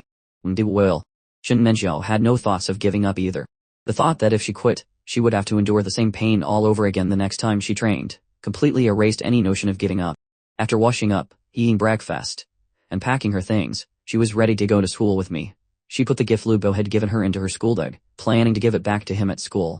Moreover, she had to carry out the punishment Tangji had set for her yesterday. To her, this was nothing. It was just about expressing her true feelings. She should have done this a long time ago, but her previously weak personality made her pretend not to know or understand. Now, she was determined to change herself, and this was the first step. Shinmenjiao tried to put on her backpack, but the muscle soreness turned this trivial task into a difficult challenge. Just then, I suddenly reached out and picked up Shinmenjiao's bag. I'll carry it for you. It's okay, I can do it myself. Don't force it. I understand how much pain you're in. Carrying Shinmenjiao's bag, I walked straight out the door, giving her no chance to object. Seeing this, a small curve formed on Shinmenjiao's lips, and she slowly walked out, holding onto the wall. On the way to school, I didn't walk too fast, staying by Shinmenjiao's side. As we were walking down the hallway, we ran into Tang Jie, who had also just arrived. However, Tang Jie noticed that Shinmenjiao's condition was a bit strange. I was carrying her bag, and she was walking as if she couldn't lift her legs, even holding onto the wall. What happened to you? Tang Yi came up to Shinmenjiao and asked, puzzled. Shinmenjiao glanced up at me and said softly, this. I worked out a bit last night, and now I'm like this. Tang Ji was silent for a moment, then his eyes suddenly widened in shock as he looked between Shinmenjiao and me. An image seemed to flash in his mind, a scene of intense, hormone-fueled action. It wasn't a proper workout, was it? Tang Ji's words were cut off by me, as if I knew exactly what he was about to say. The image in his mind instantly vanished. He pointed a finger at me and asked Shinmenjiao, don't tell me you let him train you. His workout intensity. I trained with him once, and I was in pain for 3 straight days. It wasn't as intense as his, Shinmenjiao replied, a little embarrassed. At the same time, she was shocked by what Tang Ji had just said. Even though he said he was in pain for 3 days, he had actually trained with me. He had managed to endure that level of intensity. If it were her, she probably would have had to call an ambulance. Tang Ji shook his head helplessly and said, if you want to work out, I can train you. The results will definitely be better than with him. He doesn't understand how girls should work out at all. It's one thing to praise yourself, but do you have to put me down in the process? I shot him a glare and walked into the classroom first. However, as soon as I entered, several pairs of eyes immediately locked onto me. I paid them no mind, placed Shen Menjiao's bag on her desk, and returned to my seat. Among the eyes staring at me, the most unfriendly belonged to Lu Bo. When he saw me walk in carrying Shen Menjiao's bag, his heart tightened. Then he saw Shen Menjiao and Tang Ji still chatting about something. A moment later, Liu Yin walked into the classroom. The first thing she did was look at Shen Menjiao. She had thought about it yesterday, and felt she should apologize.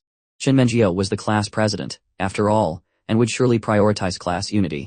Asking her to do such a thing was indeed a bit much. She cherished her friendship with Shen Menjiao. After more than a year, she had long considered her her only best friend. Liu Yin walked straight to Shen Menjiao's side, and patted her on the arm. Hey, good morning. Shen Menjiao's eyes widened, and she sucked in a sharp breath, then turned to glare at Liu Yin with angry, furrowed brows. Liu Yin was instantly stunned. She had thought their conflict was a small matter, but Shen Menjiao's reaction seemed much angrier than she had imagined. She had only patted her. Why did it seem like she had hit a sore spot? Did that expression mean she wanted to eat her alive? Are you still mad at me? Seeing Shen Menjiao's expression, Liu Yin was genuinely a little scared. After knowing her for so long, this was the first time she had seen her like this. Shen Menjiao looked down and remained silent for a long time before slowly speaking. Hey, Liu Yin. From now on, we're just classmates. Hearing this, Liu Yin's jaw dropped and wouldn't close.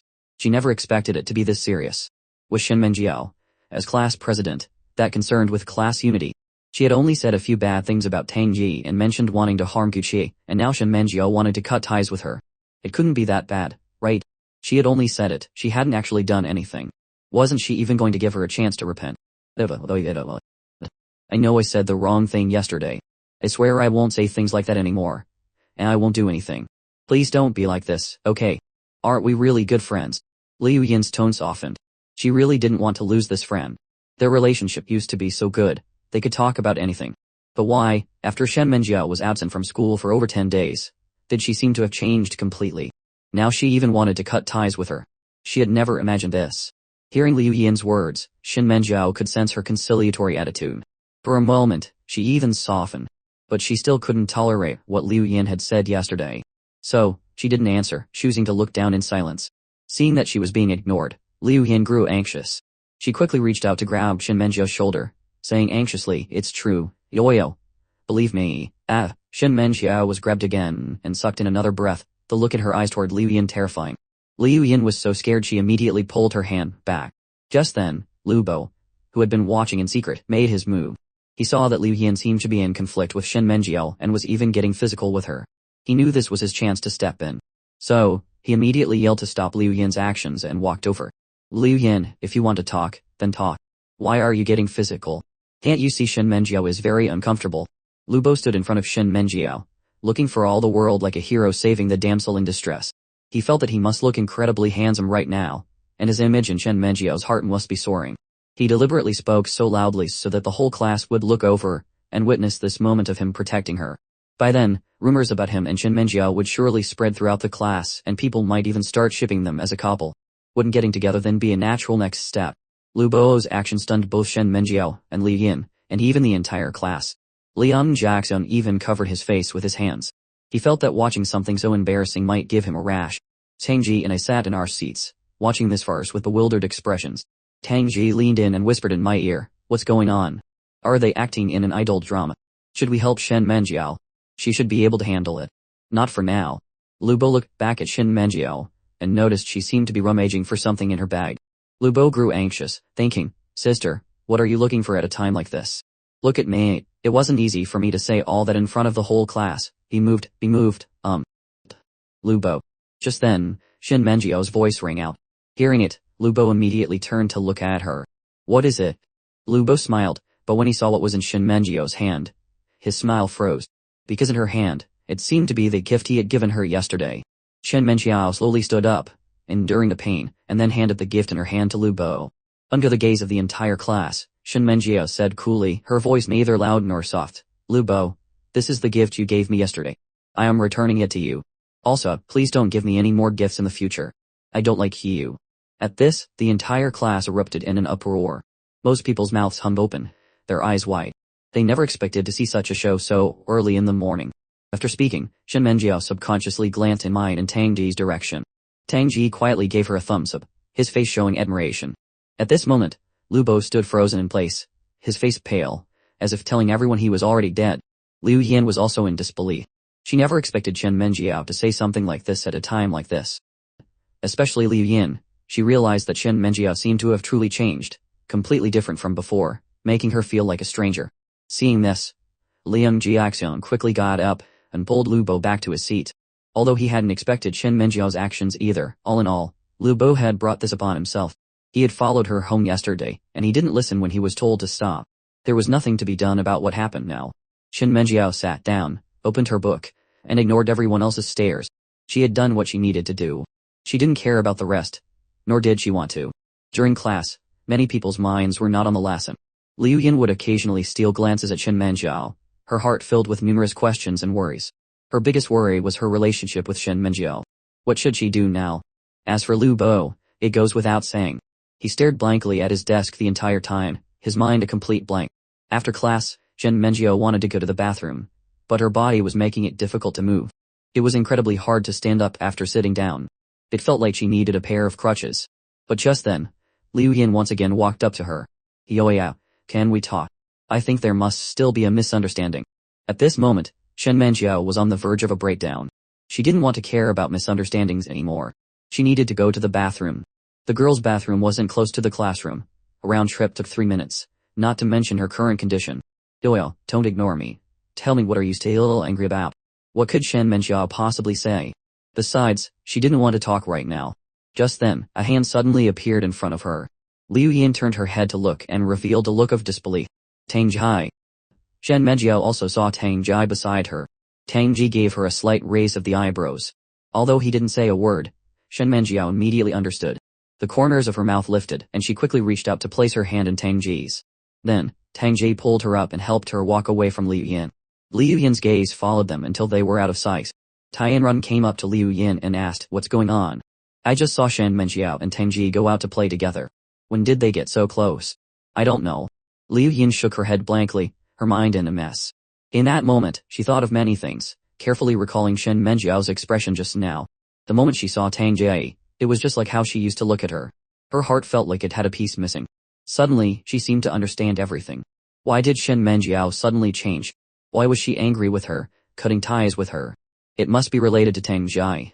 Tang Ji must have instigated it. During their 2 years of friendship, they had hardly ever fought. Because Chen Menjiao was a very kind and gentle person. Even when she made a mistake, Chen Menjiao never held it against her or blamed her. But now, everything had changed. The most suspicious thing was the appearance of Tang Ji by Chen Menjiao's side. Therefore, Tang Ji must be the culprit who changed everything.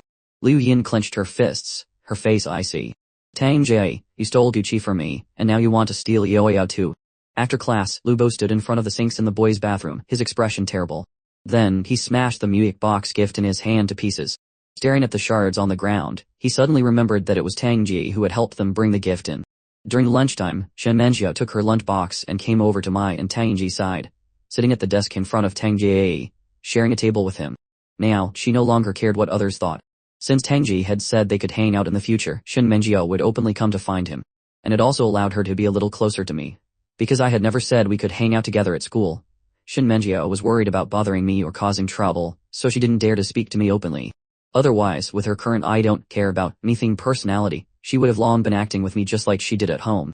Seeing Chen Menjiao eating with him, Tang Ji said in a low voice, "You really dare to approach me. I warned you beforehand.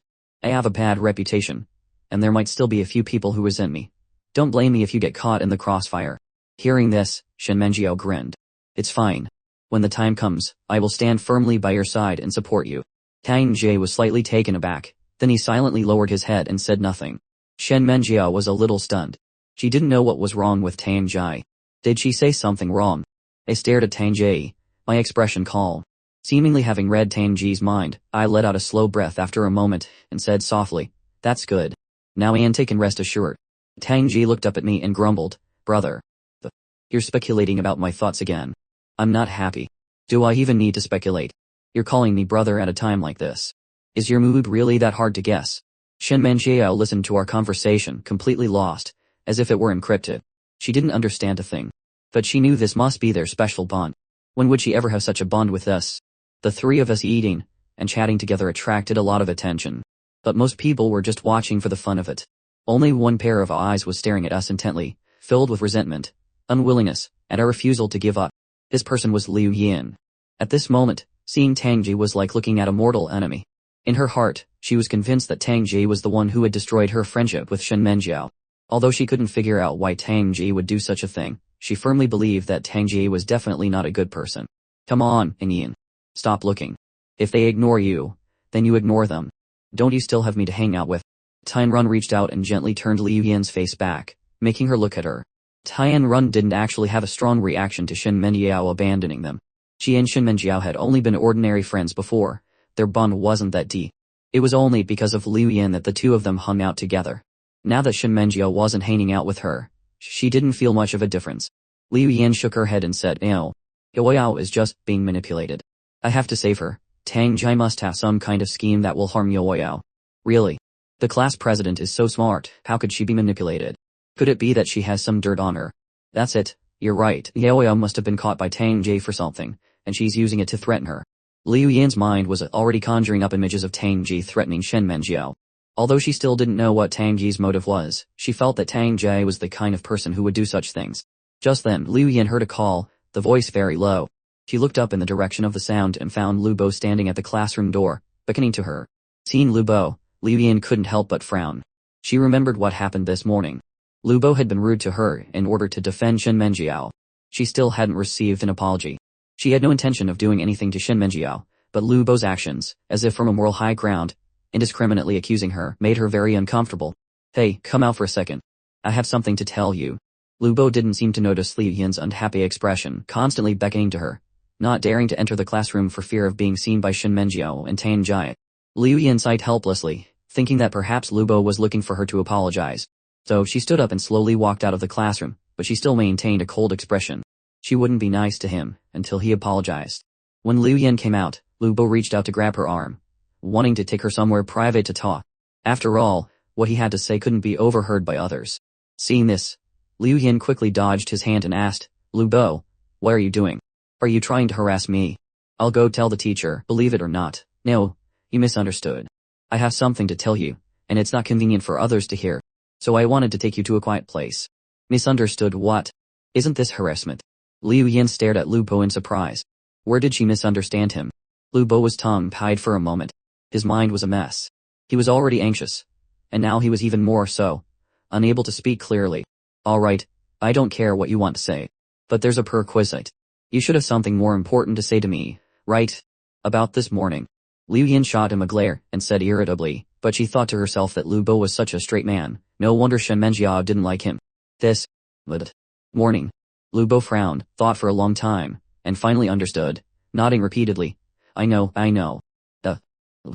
I was too impulsive this morning. I snapped at you without understanding the situation. I'm sorry. I apologize." "That's more like it." Liu Yin's expression softened considerably. She had already hinted at it so much. If Lu Bo still didn't get it, there was no need for her to continue talking to him. "All right, tell me what you want to say first. Otherwise, I'm not talking." Lu Bo looked left and right. After making sure no one was eavesdropping, he leaned closer to Liu Yin and lowered his voice. "Aren't you Shen Menjiao's best friend? So I wanted to discuss something with you. I think Shen Menjiao seems to have changed, and I think it might be Tang Ji pulling the strings behind the scenes." Hearing this, a flash of surprise crossed Liu Yin's eyes. Really? He thinks so too. After school in the evening, the students all left to go home early. After all, there was an exam tomorrow. Tang Jai was walking home alone. He was used to walking on these dark roads. Besides, the streets were brightly lit and there were plenty of people around. He had nothing to worry about. However, after turning a corner, Tang Yi frowned in surprise. As he was walking, he thought he saw someone in his peripheral vision. Not long after, two people came running around the corner, but the road ahead was empty. They had lost him. These two people were Lu Bo and Liu Yin. They had been following Tang Ji since school let out. They knew they had no chance to approach him at school, and wouldn't get any answers. So they had agreed to follow him after school and make him explain his relationship with Shen Menjiao. But now, there was no sign of Tang Jai. Liu Yin was ready to give up. She felt that following him was a mistake. Seeing Liu Yin about to leave, Lu Bo immediately stopped her. "Don't go. We agreed to be allies. What am I supposed to do if you leave? Who said anything about being allies with you? Really?" Just as they were talking, something suddenly flew over their heads and hit a passerby. A man was hit on the head by the object and winced in pain. Liu Yin and Lu Bo heard the sound and looked over at the man. The man was rubbing his head and happened to see them. He frowned, glared at them, and walked over. Which one of you threw that? Throwing things in the street. Is that how your parents taught you? It wasn't us. Lu Bo almost lost his footing, tripping over a rock on the ground. He was completely bewildered, thinking the man must be crazy. Seeing trouble, Liu Yin prepared to slip away. She said to Lu Bo, I'm heading home now. My mom will be worried. She turned and left, as if afraid of getting into trouble. She didn't feel that Lu Bo was unlucky, on the contrary. She felt that she was the unlucky one. If she had known, she wouldn't have come. It would have been better to just go home. Hey, Liu Yin, don't go. Don't leave me here alone. No matter how Lu Bo called, Liu Yin didn't turn back, as if she didn't know him at all. Lu Bo wanted to run too, but he was grabbed by the man as soon as he took a step. Liu Yin had run a dozen steps before she thought to look back at Lu Bo. But as soon as she turned, a hand suddenly reached out from the side and pulled her into a small alley. Liu Yin's eyes widened as she looked at the person in front of her. It was Tang Jie, the one they had lost. The fact that Tang Ji had pulled her here meant that he had already noticed them following him. Why are you following me? Is there something you want? Tang Ji asked softly. Liu Yin was at a loss for words, stunned by the question. She opened her mouth, but her gaze was frozen. A moment later, she thought of Shen Menjiao. I just wanted to ask about your relationship with Shen Menjiao, and why she's not hanging out with me anymore. Do you know something? She and I are just friends. Why are you asking me if she's not hanging out with you? Tang Ji knew the situation, but he couldn't tell Liu Yin. Liu Yin frowned, looking displeased. Then can you guarantee that you haven't said anything bad about me to her? I haven't. Tang Ji answered decisively without any hesitation. Seeing Tang Ji's firm answer and no sign of lying on his face, Liu Yin was stunned. Then how did you become friends with her? Liu Yin's confidence faltered. She was the one who was supposed to be shouting, but she felt an intimidating pressure from Tang Ji, a presence that commanded respect without anger. Her not hanging out with you has nothing to do with me. How I became friends with her also has nothing to do with you. But I can tell you clearly that there is no causal relationship between the two. Tang Ji replied softly. Liu Yin didn't know if he was telling the truth or not, but looking at his state, he didn't seem to be lying. Although she had prepared a lot of questions to ask, she couldn't ask any of them now. It was as if she already knew what the answers would be. Can I trust you? It doesn't matter whether you trust me or not. After saying that, Tang Ji turned to Li. He didn't want to waste any more time here. He had answered Liu Yin's few questions out of pity for her having followed him for so long. Wait, one last question. Liu Yin called out to Tang Ji. Actually, it wasn't just about Shen Menxiao that she wanted to ask him. There was something else she was particularly curious about. Tang Ji stopped but didn't turn around, listening quietly. Liu Yin looked down, her hands nervously fidgeting with the hem of her clothes. After a while, she asked in a very low voice, You and Gucci. He's my brother. Before Liu Yin could finish, Tang Ji answered and left, leaving her alone, stunned like a wooden post. She had considered many possibilities, but she never thought they were siblings. For a moment, an uncontrollable joy surged in her heart, like flowers blooming. Did this mean that all her previous worries were wrong? There was no possibility between Tang Ji and Gucci. When Liu Yin got home that night, she took out her phone and looked at her message list. In the past, her phone would always be filled with unread messages from me and Shen Menjiao. But now, it was eerily quiet. Her sent messages received no replies. She opened her chat with me. She knew I wouldn't reply, and I probably wouldn't even see it. But she still sent a message, good luck on the exam tomorrow. There's actually a second way to solve this problem. I'll teach it to you just in case. Shen Menjiao pointed to the problem on the test paper and explained patiently. But before she could begin, she heard soft breathing. When she turned to look, she found that I had fallen asleep on the desk, my eyes closed. A small smile touched the corners of Shen Menjiao's lips. Her eyes filled with a gentle warmth. Looking at me sleeping, she was reminded of the past few days. She had seen my hard work and progress, and she empathized with my exhaustion. For this exam, I had put in several times more effort than others. Du Chai, go back to the room and sleep. She gently patted my shoulder and whispered in my ear. But she couldn't wake me up at all. Shen Menjiao wanted me to rest well. After all, I needed to be well rested before the exam, or I would be drowsy the next day, and all my efforts would be in vain. So she didn't dare to wake me up now. After all, with my personality, I would probably continue studying after waking up. So how was she supposed to get me to the bedroom? After thinking for a long time, Shen Menjiao couldn't come up with a solution. She couldn't move my body, especially now that she couldn't use any strength. Although she had recovered a lot after a day, she was still in a lot of pain. So, she could only let me continue sleeping there. Then she took one of her jackets and gently draped it over me. Good night. Shen Menjiao sat beside me, also resting her arms on the desk, her face turned to watch me sleep. She didn't know what she was thinking, but it seemed like she could watch me like this all night. She didn't know how long this kind of life could last. The night was very quiet. Some were already fast asleep, while others were still studying by lamplight, working hard for their dreams. It was a little after 4 a.m., and a faint light was already visible outside. I slowly opened my eyes. The first thing I felt was numbness in my arm and soreness in my waist. I looked down at the jacket on me, and was a little stunned. I remembered that I must have fallen asleep last night without realizing it. I only remembered feeling my head getting heavy and my eyes refusing to open. I had fallen into a deep sleep as soon as I put my head down. Beside me, Shen Menjiao was sleeping peacefully, her long eyelashes visible with her eyes closed. I hadn't expected her to stay here with me. She could have just gone back to the bedroom to sleep. The jacket on me must be hers, but she had nothing covering her. It was cold sleeping in the living room. She might catch a cold sleeping like this for a night. I saw that Shen Menjiao was almost curled into a ball, both hands tucked under her arms.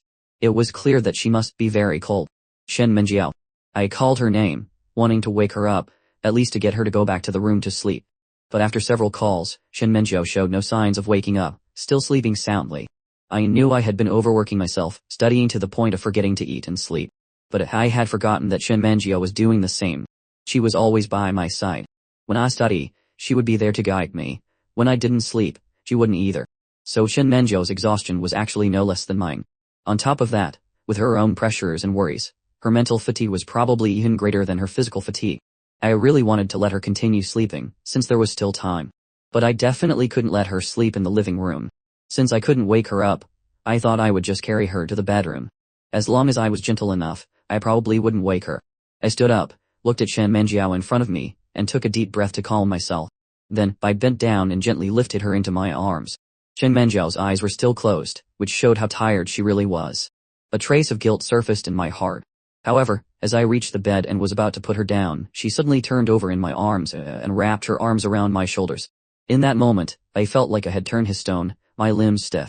I looked down, but Shen Menjiao and my arms didn't seem to be awake. It seemed like she was doing this unconsciously in her sleep. So, what was I supposed to do now? With Shen Menjiao's arms around my shoulders, there was no way I could put her down on the bed. Should I wake her up now? Just then, I heard Shen Menjiao's faint voice coming from my arms. Mom.